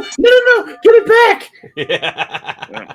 Fox has not had the success like it had in previous years. Fox Entertainment. So Well, the money is in the news. That's not even in the news. It's in the advertisement. Yeah. So, Ross, anytime someone makes you do a stretch or does a redeem, I will be playing this in the background. No, you will not. Please don't. My comments are bad enough. I mean, I'm the rude one. If anything, you should be playing that sound after I make a sexual joke. I'm there with you, son. I know you're with me here. I know. I have it specifically molded. So there's certainly a lot to look forward to. We've certainly got a lot to look forward to. There's a lot of good Marvel projects in the future. What I'm looking most forward to is Miss Marvel, Kamala Khan. Interest into the universe. That should be interesting. Marvel's premier Muslim superhero, and she's a young girl. So look, I mean, young girl. They do her storyline kind of like they did in the video game. Very sympathetic, very interesting. And I really hope that's the kind of route they take. They don't have to do exactly like they did in the game, but I mean, do the same type of character, Muslim background. Her powers are I'm really supposed to say that she is the new Spider-Man for Marvel. the young person who's trying to do well in a complex universe. I really like it. Finding her way, finding her identity. Finding her identity amongst many things, many pulls, and feeling the danger of like her family pull. Being a superhero is dangerous to your family. So I mean, and she shows it perfully. Has Right. has the okay? So big question: has the Ironheart series launched yet? No, that's Okay, still a 'cause, ways like, out. We haven't seen any production photos from it yet at all. Yeah, because that that whole background that needs a major fucking like ironing out. Because like the first time we see Riri Williams as Ironheart, it's during an Iron Man comic, if I remember correctly. Sure. And she shows up after having reverse engineered the Iron Man suit, and she like kicks all these villains' asses on an island, and then like a total villain turns around and claims the island as her own. And it's like, what the fuck are you doing? That's awesome, to be honest. Yeah, And exactly. Then they started up. Well, then they actually started the Ironheart comic series, and then like, holy shit, there was a whole bunch of inconsistency between the first and second comic books itself. Different writers here. I keep saying this. Well, no, it wasn't even different writers. It was the same writer. They tapped one writer, and it was like massively inconsistent. Not to mention, you literally had pages full of fucking text. It's been this weird thing that a lot of people have been talking about lately. You have a bunch of the people who are leading the writing on these comic books, and you have a comic book page, and like most of the panels of the comic book are filled with fucking text, like they're reading a fucking novel. Wow. Good. Sandman was like that, and it was highly successful. I could understand it if there was substance, but a lot of that stuff is just repeating the same stuff over and over and over again. I'm not saying that the tactic is good. I'm saying that the tactic is valid, though. And to see writers use more of a literary approach, I'm all for it. I'm a book guy. First of all, I read fiction. I read nonfiction. I love books. So seeing that in my favorite comic books, I dig it, dear. I'm sorry. I'm not saying it's bad. I'm just like, you're talking about an audience who's not used to this, and they're going to go, "What are you doing?" I talked to a gentleman who runs the group Comic Sense, and he agrees with you, son. It's inconsistent. All right. Well, let's go on to our final news topic of the night, and that is the ongoing casualties of Netflix's shrinkage, for lack of a better word. Emotional damage. Well, no, more like actual damage, not emotional. Netflix's stock fall after their latest earning report has several casualties to go along with it. Normally, Netflix waits till the end of the first season of a show to start canceling it. Now they're canceling stuff before it even airs. In this case, they are axing a lot of their animated projects before they even come to light. On the chopping block, most sad for me, was the adaptation of Bone. Lauren Faust's Toil and Trouble, Roald Dahl's The Twits, as well as My Father's Dragon, and their current Big Mouth and Human Resources have also... Oh, no, Big Mouth has been renewed. Never mind. Oh God. And their current head of animation, director of creative leadership and development for original animation, has been laid off. You know what? It's not an animation group. I have to say, I'm sorry. I know our fans love anime. I'm not an anime fan. This is not a valued product to me. Well, it's sad to me because I'm a big fan of animation. I love what it can do for storytelling, for I'm a fan of animation. I'm not a fan of anime. Okay. I said that particularly. Well, these are all Western. These are all Yeah, Western Western animations. properties. I know that's Bro. what's suffering, and I'm not happy. Bone is amazing. It's one of the best novels Yes. I've ever read. I hope you show the big collections. I noticed that nobody mentioned whether or if they are canceling the Legend of Zelda series that they're supposed to be making. It's an anime series, so they're not canceling it. Well, I mean, it's not an anime series. I thought it was supposed to be live action. Oh, really? Was it Yeah. live action? I honestly God, don't. I hope Ross, not. do you remember if the Legend of Zelda thing for Netflix is supposed to be live action or animated? This thing is by far one of my favorite graphic novels of all time. Absolutely. Bone is Absolutely. an amazing piece of work. If you haven't read it, I highly recommend it, and it will keep you occupied for a very long time. It's Bone collected series. it's slightly smaller than War and Peace. Slightly smaller, yeah. Worth it though. The issues it goes into and the storytelling he takes, amazing. One of the best in the field. Much Oddly, like Quest. it's a remarkably adult story. Yes. Although the first time I read it was in a Scholastic book. Yeah, Yeah. Bone can be a child's story or it can be an adult story. It depends on what part of the book you're on. It was also censored. Well, I read a thing interesting that all interesting books are censored at one point in their lives. Well, absolutely. I mean, at this point, Bone may not have the heavy content but in a general respect, because it deals with adult issues while having a childlike like art style. Right. I mean, you basically have a giant fucking comic book thing that's the equivalent of reading Mouse. Well, Yes. to answer your question, son, it doesn't look like the Legend of Zelda series has been canceled. It's still going. Okay. I think they're getting most of that money from Nintendo. Sorry, Nintendo. You're right. Why did I say Disney? Fuck. Because Disney's owning a whole bunch of shit, and at this point, I wouldn't be surprised if the FCC. Well, no, the FCC already said it's like, okay, we're going to allow you to do this. You're going to have to sell a whole bunch of these other Fox properties, and then you can't buy no more shit. Yeah.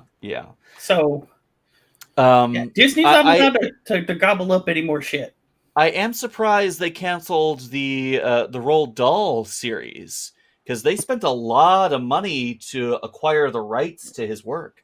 Yeah, he's not cheap. He has always licensed his products at a high price because he believes it's worth it. He's the creator. He has every right to. And after he passed, his family kept that up. Bingo, absolutely.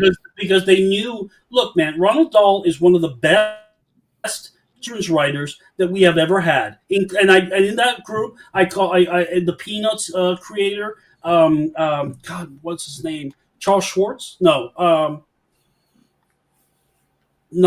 I can't remember.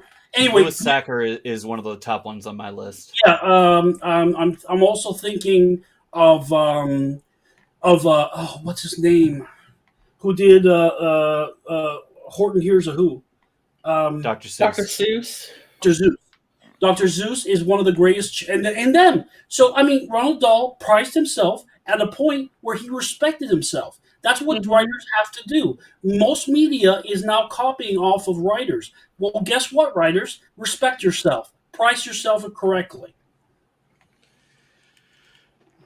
We'll see what further fallout comes from Netflix's tumble. It's going to be interesting to watch for sure. All right. That will wrap up all of our news topics for the evening. Let's get into our actual final topic of the night. My personal favorite, what are we watching? I've got a lot to say, but let's start with Sun. What are you watching this week? So, today is... what was movie night? Today was Saturday Matinee in the Singularity server on Discord. And because Dia admitted he hadn't watched it, Ross... I stopped everything that I had planned for today, and we watched Clue. Oh God, I'm sorry. One of my favorite movies. No, don't be sorry. Clue is a fucking treasure, you Philistine. It's a cool. like we had people come in and out like normal because they're interested in what's going on, and one of the people comes in and they go, that voice is really who is that butler guy? And I go, oh, you mean Tim Curry? And she's like, whoa, that's Tim Curry? No way. And I'm like, yeah. Hey, you know that guy back there with the pipe, Professor Plum guy? Yeah, no, yeah. That's Christopher Lloyd. You know, the doc from Back to the Future, and she's like losing her fucking mind. It's like, wow. See, this is why I'm doing this. I'm giving culture to these kids. I'm carrying on the legacy of these movies.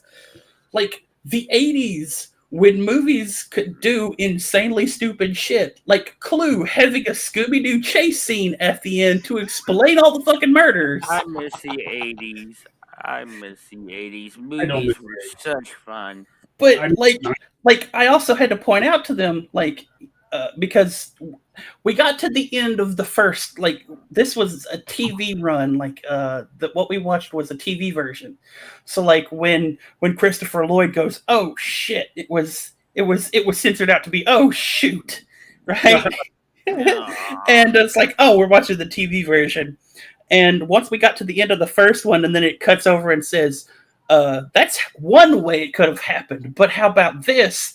Is when I laid it on, like when I told them, hey, fun fact, the studio that made this movie edited these different endings to different film canisters and sent them all over the fucking country in different theaters, so that like you almost never watched the same ending of the movie twice.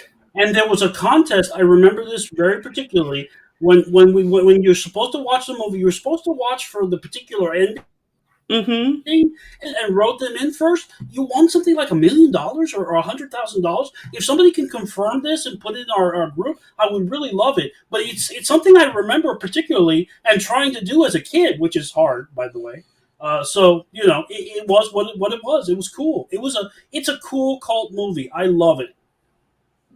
I mean, it's fun. It's fun because if you sit there and watch and you're paying attention, you can see all the people who aren't there when they should be there. And it's like, like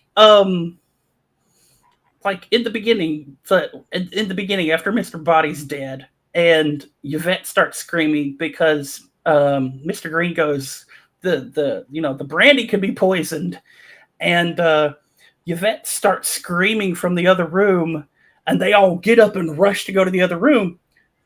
Mrs. Peacock is still sitting on the damn couch.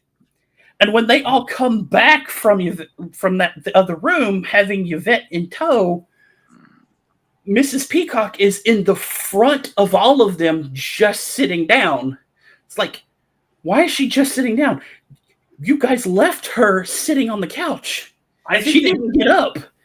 Son, I don't think they just filmed multiple endings. I think they filmed multiple films, and that's the reason. And when they spliced it together, it was kind of a... Well, no, I think they did it intentionally. Oh no, it's not. It's not a mistake. I'm just saying that's what happened.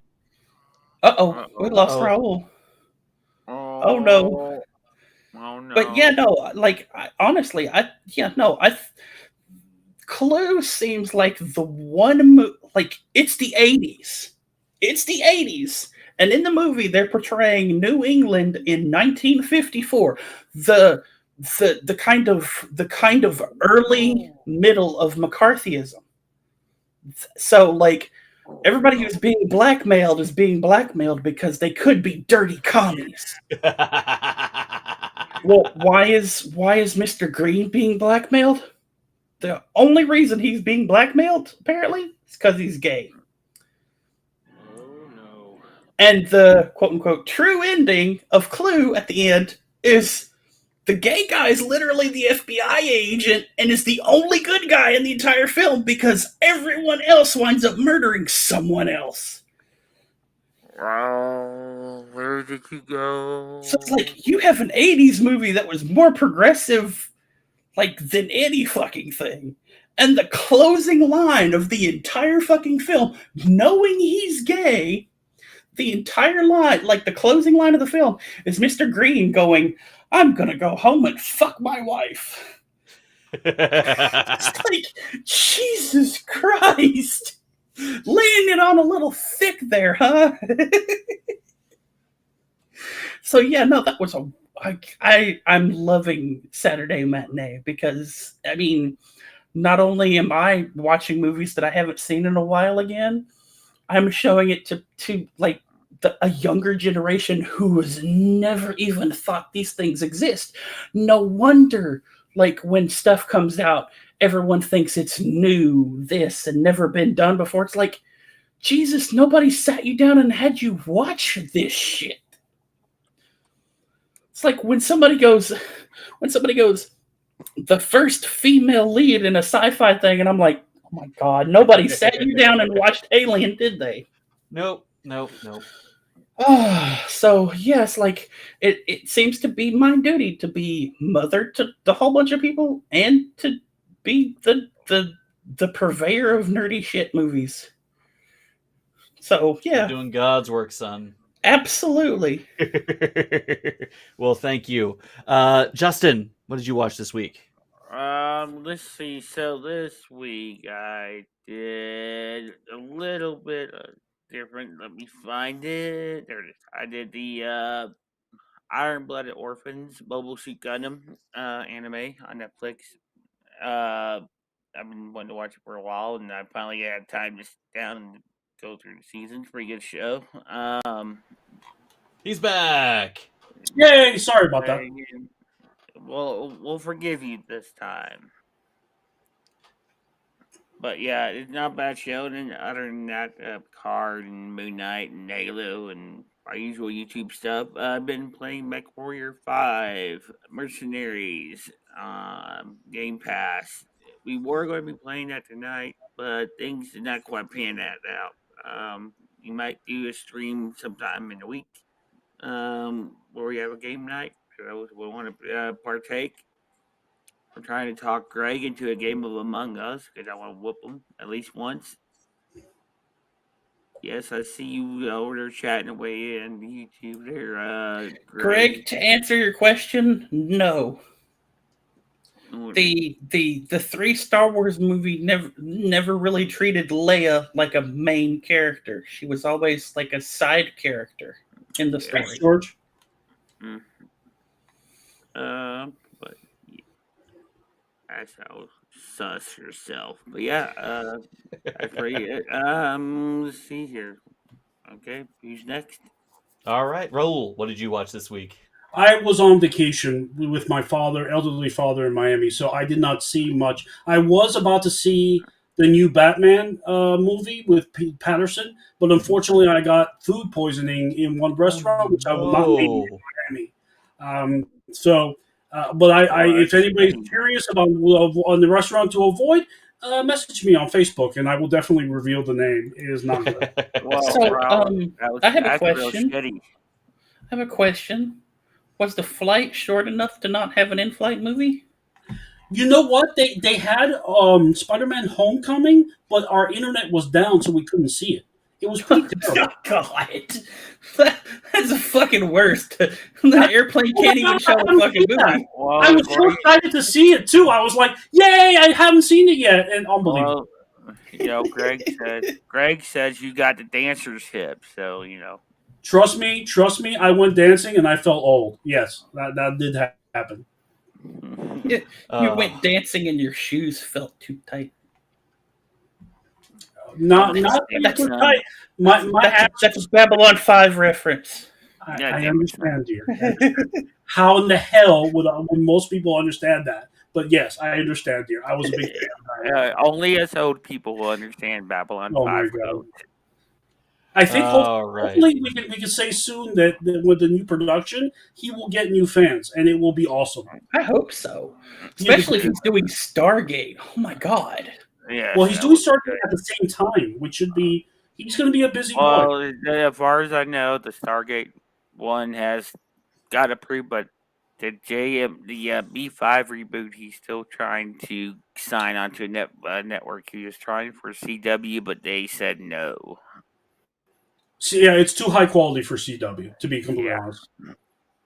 Well, anything's too high quality for CW. I mean, let's be honest. Babylon 5, the original Babylon 5 is too high quality for the CW. Yeah. Why? Because it Sequest- doesn't the Flash itself every season. Right. Sequest BSV season 3 is too high quality for the CW.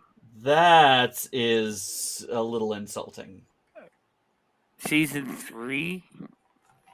I don't know. Sequest was an interesting show. It still had concepts I liked. Season 1 and 2 was good, and then they decided to take it all militant in 3.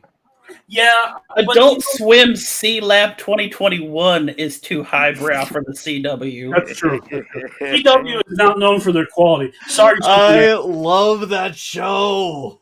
That figures. Apparently, they made a new season of Aqua Teen Hunger Force. Oh, I heard can't that wait too. to see it. I've I'm actually waiting more for Adventure. What's it called? Adventure Brothers? Adventure Brothers. I'm really waiting for a new Adventure Brothers. Beavis and Butthead's apparently coming back again. Venture Brothers went on so long they actually killed one of the two henchmen and had him following around the other as a fucking ghost. Yes, that was. And Dr. Girlfriend left the Monarch to become her own kind of anti-hero lady. Right. It's like at that point I'm like, what the hell am I watching? I need to go back and watch Venture Brothers. They had 2 seasons of status quo and then just started changing things radically. I felt like I was watching I felt like I had suddenly jumped from watching a funny remake of Johnny Quest and fell right into watching a Johnny Quest version of Xavier the Renegade Angel. And I'm like, what the fuck is going on? Oh, Lord. Johnny All Quest right, version thank you, of Roll. Xavier the Renegade You're Angel. welcome, Everybody. Archer. As for me, You actually got to watch stuff? as I mentioned, the wife and I started watching Bridgerton. I actually caught her watching one of the episodes from season 2, and we started watching from season 1 this week. But the biggest thing I watched this week was so. At least for season 6. Justin ruins everything. Here I am, dramatically building up to something I'm actually excited for. Yeah, no, And I was going to comment on that. You just got to throw a wet blanket covered in piss on me. Justin, he was literally rubbing his hands together, all happy and giddy. I know. Dude was building up to say he watched the Clone Wars or something, you know? Blame Greg. Come on. Greg might make it. So, I've mentioned the Black Pants Legion on the show before, and the kind of wild and wacky stuff they do, but their flagship series is Tex Talks BattleTech, a remarkably high quality lore documentary series about the BattleTech setting, and the latest episode came out today, and they covered the Warhammer, a 75-ton heavy mech, and the story that led up to it. And the framing of this episode is so expansive, and it was so much fun because, inexplicably, this sci-fi space opera set in the 31st century and parts through the 25th and on is so remarkably well mirrored in real life, it's unsettling. Because the thesis of this episode was that the Warhammer as a war machine is simply good enough. But good enough is spectacular. You're not trying to reinvent the wheel. You're taking what works, iterating upon it, and then making a metric crap ton of it so that it is ubiquitous for the next 500 years. So basically what manufacturing was supposed to be, Yes. not what it is today.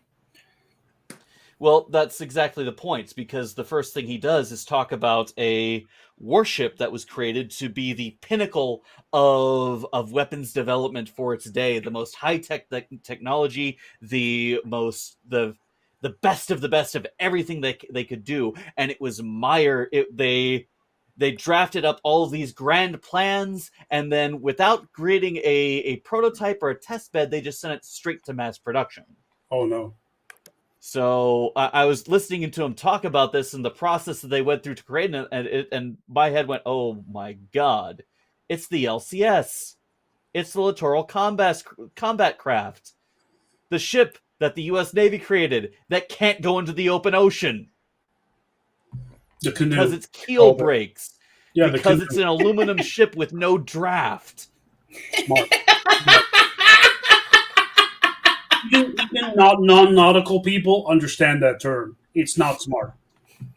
They created a Oh my ship that was God. supposed to go and engage in littoral waters, not thinking that, hey, in order to get to these littoral waters, we need to go across the ocean. I mean, To be honest, it's the let's be- screws of the military.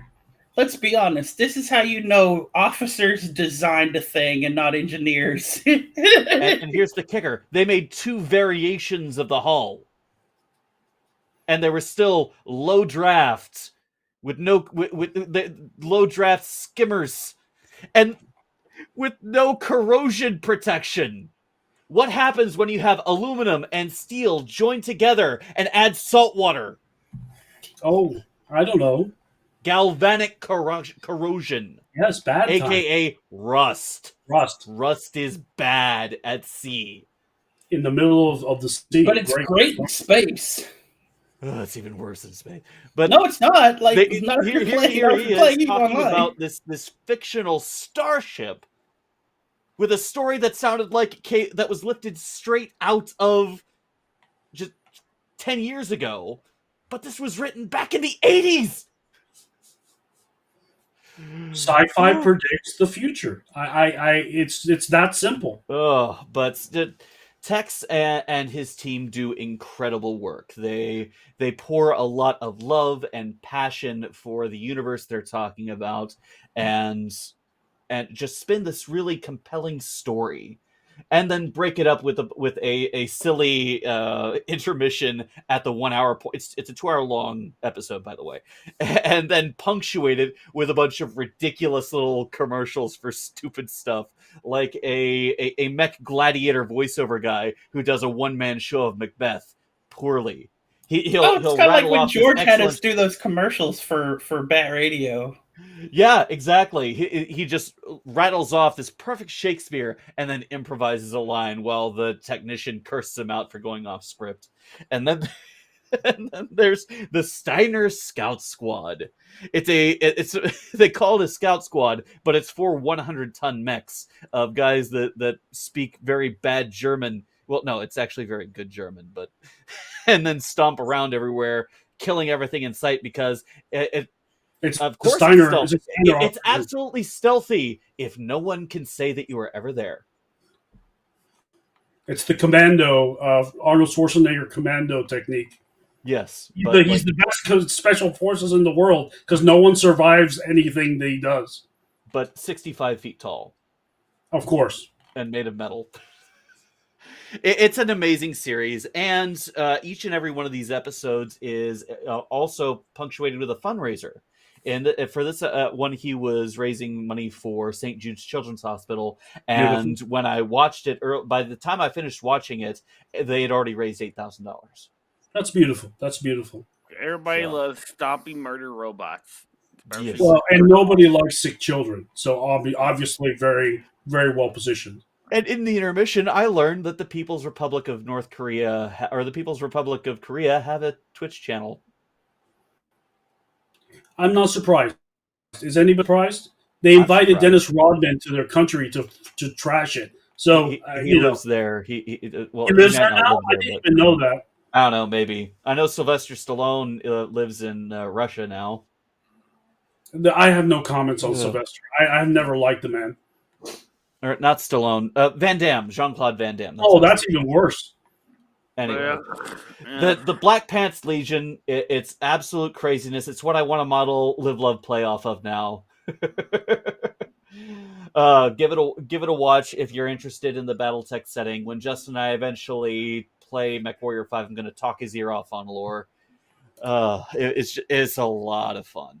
I'll be there for the House Lyo episode.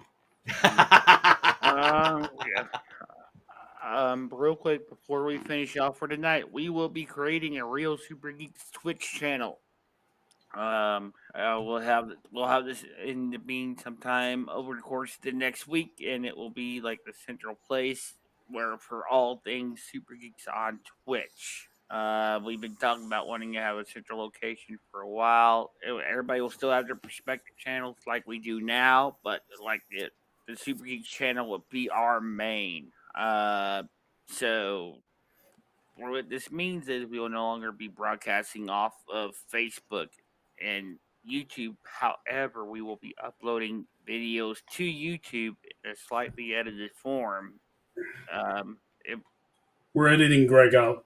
yeah, yes. Sorry, Greg, you have been thrown out the airlock. You've been voted out the island. But yeah, so hopefully we'll get that going sometime this week as soon as I can figure, the few of the logistics out, and it should be going by the time our show airs next weekend. Watch out for both podcast episodes and collaborations. Yes. So I found some tidbits about Clue. Apparently, Oh Lord. Oh, you actually found a clue? How about that? Clue had a budget of $15 million. Believe It's it a or lot not. for the 80s. Who would have had a clue? Clue only grossed $3 million on initial release. Yes. You want to know why? It was I a wouldn't Because have it was a guessed that a holiday release, and it was competing against Rocky IV, The Color Purple, Oh, Jewel of the Nile, and Spies Like Us. Jesus, I all wouldn't have hits. had a clue. It's like, no wonder it fucking flopped. Yep. yeah. What the Uh-oh. fuck? Someone's alarm is going off. No. God damn it, Diaz. Joe. Joe is an idiot. I love you, but you're dumb. Look, there's a reason I closed. Look, there's a reason I closed the tab for Facebook and don't open it. Yeah. You don't get hit with butt dials. Well, when we ever get butt dialed, it's always Joe or Jason. Those are the two highest ones. I wonder if these two really keep their phones in their asses. I really do. Nah, not really. Well, I mean, my phone's too big for my ass. It's it's a 5. My ass is huge. I'm not keeping my phone in my. I'm Cuban. All right, guys, that will bring this episode of the Real Super Geeks big to butt, a you're not close. Stay tuned for the Super Geeks post show. Oh wow! Florida Man, the wacky There and was wild a- news from Florida and beyond. Hope to see you guys there. Thank If you, not, everyone. have a great evening. Thank you for hanging out and geeking out with us once again. We'll see you again next week. And until next time, remember to live, to love, and to play every day. Son. This world is crazy, everyone. Shit just seems to keep going downhill. I mean, oh God, it's almost like it's the 80s all over again. And no matter what's going on in the world, remember, you're loved and appreciated by just your being you. Play us out, Justin.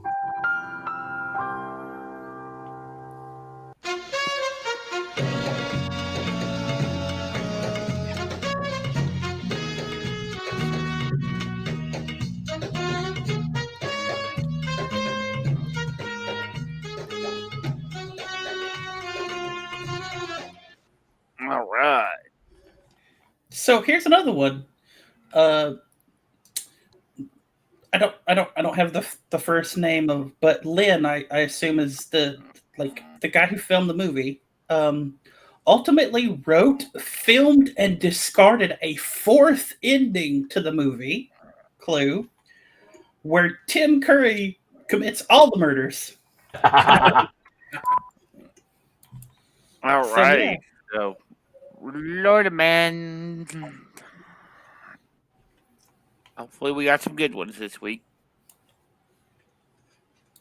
And being in Florida for the week, I can tell you it's rowdy. It should be rowdy this week. And so, did you make any of the headlines? No, look. Florida man petitions to ban the Bible.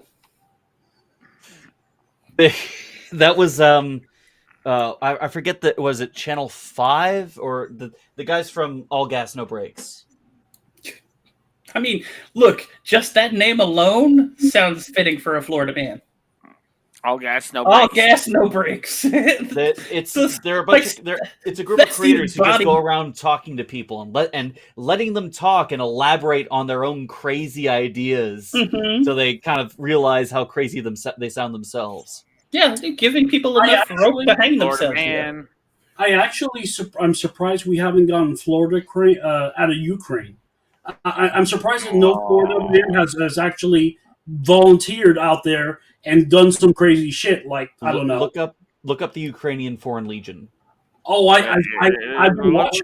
I've been watching, but there's no Florida stealing man. Russian tanks. Ukraine has enough Florida men on its own and doesn't need Florida men from actual They Florida. have Ukrainian farmers stealing Russian tanks off the street. So yeah, I'd say that's pretty Florida man OP over there. I like it. I like it. Okay, what's our next Florida man story? Anybody? I finally got the thing opened. Hang on. Sure. Florida woman arrested by her own father during a drug bust. Florida man. No, that's Florida woman. Yeah.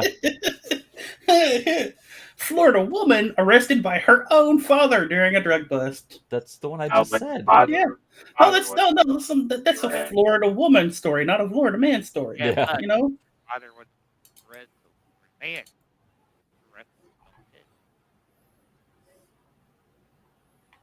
What? Okay. Oh, Wait. okay. But go ahead, son. No, I need to read this one first. Go ahead. Florida man's $3,000 to see Spider-Man No Way Home 292 times. Wow. Yeah. I believe we've covered that one before. I think there was a guy. We covered his process that he was planning to see it 300 times, but I don't think we had an update on that for a while. Okay, I have the Florida woman story. Oh God. You guys are ready for this shit? Let's hear it. Florida woman has been arrested months after threatening to blow up her son's high school unless the cafeteria worker started giving him more food, officials said. That's Okay, a very that's a very reasonable thing to do. Yeah, that's Terrorism very on your calm and own collected, right? Yeah, It's great absolutely. example that you're setting for your kid there. Yeah, really. Oh, here's a good one. Oh Not really no. funny, it's more like sad. Florida man gets punched by Mike Tyson on JetBlue plane. I remember That was funny. That was funny. It's like, dude, stop. Or Lucky it die. should read, Florida man annoys Mike Tyson and gets punched in face. This is a true story. Stopped a man from assaulting Hector Macho Camacho in a bar because I was the first security guard there. That man is lucky he didn't die. I'll say. So He may have been punched into the future where Camacho was president. oh my God. Let me tell you something. Hector Camacho is not as big as Mike Tyson. He will kill you. He will No, kill you. absolutely. So would Mike Tyson. So Mike Tyson, by far, took it easy on this guy. Mike Tyson's more likely to bite your ear off than he is to kill you. You know what? He's not with Don King anymore, so that's not going to happen. That was a Don King plot. I don't. Speaking Mike of, talk about a guy who successfully repaired his own image. Good grief. Yes. Mike Tyson liked to send a message. Oh, son. I met him. He does have that soft, like high pitched voice, but he's so strong that my hand was crushed, and I'm not a small man. Oh yeah, no. Like, oh no, we lost Raul Oh again. no! God damn it, internet. What are you doing, Arizona? Get better internet. Like, holy crap. Okay, so this one's actually pretty sad. Okay. Florida man's marijuana dispensary catches fire, disrupts traffic. I was just reading that one. This is so sad. It is sad. It is sad. His entire business has been destroyed. Well, hopefully he was insured. Not to mention, how high everyone got because of the fire. Contact high. Oh yeah. Oh yeah. Moist. I just have one question. Just have one question. Did he have Snoop Dogg's flavor? Purple Urkel. Oh. I'm sorry, folks. I keep there's a mouse button that's extremely sensitive, and I keep hitting it accidentally. I apologize. Oh, okay, that's what it is. Okay, so I apologize. I apologize, Arizona internet. No, it could be my Arizona internet too. I'm just surprised it hasn't acted up this week. Well, it's been acting up off and on, but it corrects itself rather quickly. Here's a good one. Florida woman arrested in stolen car delivering DoorDash meal. Deputy completes the meal run. You know, that's good. That's good tax dollars at work. I'm not going to fault that. Oh, this one's fun.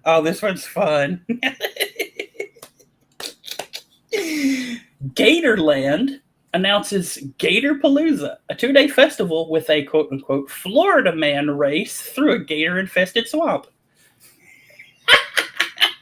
No, thank Sounds you. awful. Sounds exactly like something a bunch of Florida men would do. You know what's in Florida Especially swamp? drunk Florida men. Anacondas. So don't do that shit, folks. I'm so sorry. I mean, you're going to get an anaconda Up your ass. Okay. Lovely quote, Justin. Yes. That's why you're the boss. Wasn't that? Oh my god. Florida woman arrested for spiking the food at her own wedding reception with weed. Just reading that one too. That's awful. Oh, okay. Here we go. Florida man arrested for burglary after using a sword to break into a restaurant. Wow.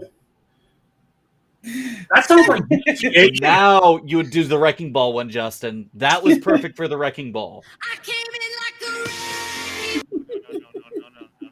Not that one.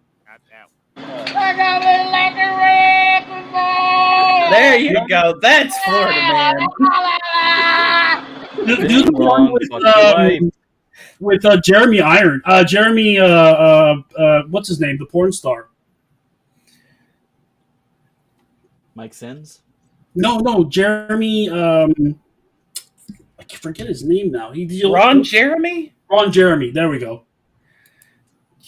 Did he do a version of Wrecking Ball? He did, and he did the video, and it's hilarious. It's him in the same outfit, same song, and he's great. Oh no! He hit the button again.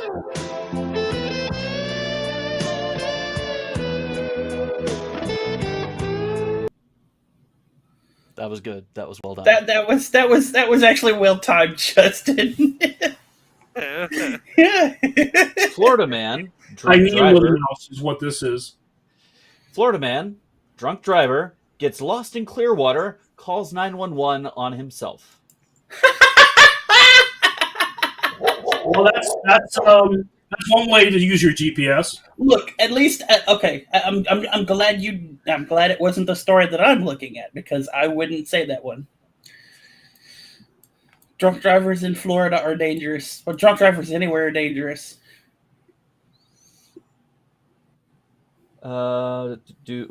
Okay.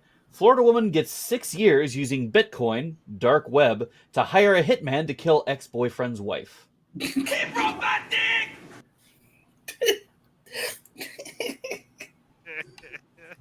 Look, for all those people who think Bitcoin is untrackable, you're wrong. You're very wrong. Just because it's decentralized doesn't mean it's non-trackable. Yeah. In fact, it's even more trackable if you look into the technology. Wired has a great article on Bitcoin this month. The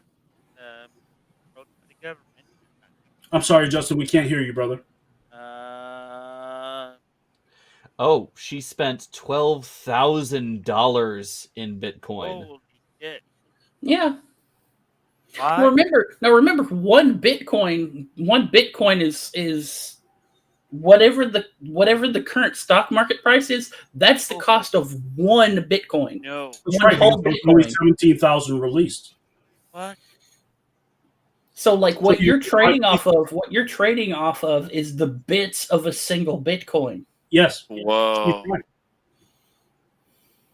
And that should honestly that we're not going to get into that because it's monetary policy, but that's the reason Bitcoin is so expensive. It only created 17,000 of them, and that's it. People sell and buy pieces.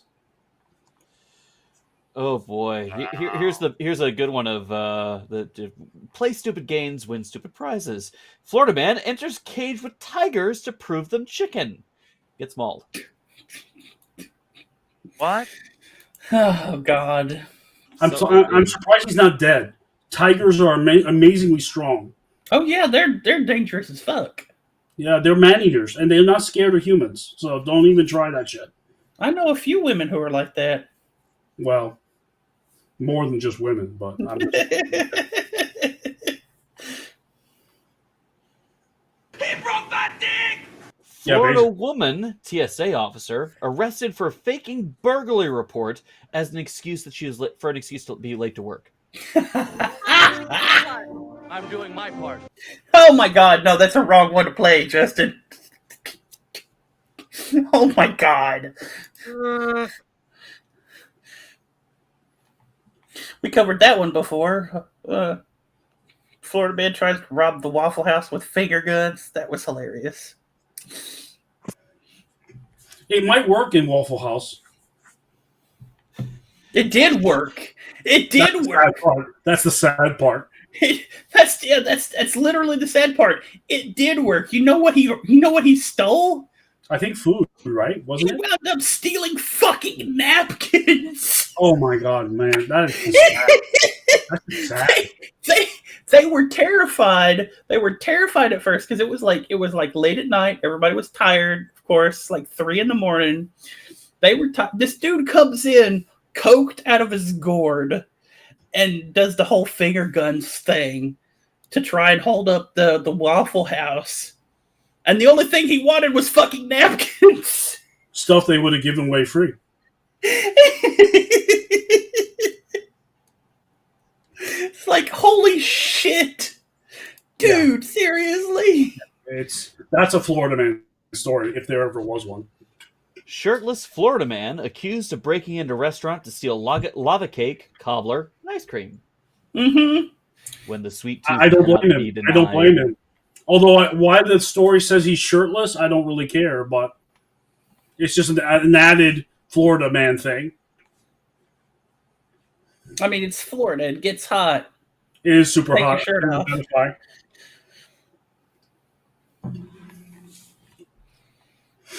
That one's a bit gruesome. Yeah, no, nothing down note, Ross. Please. Oh yeah. Yeah. We skip for the most part we skip it if it's gruesome or it has kids in the story. Yeah, please no.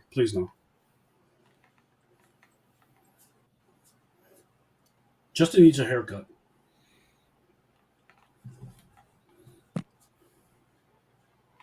I'm just saying your hair is long, sir.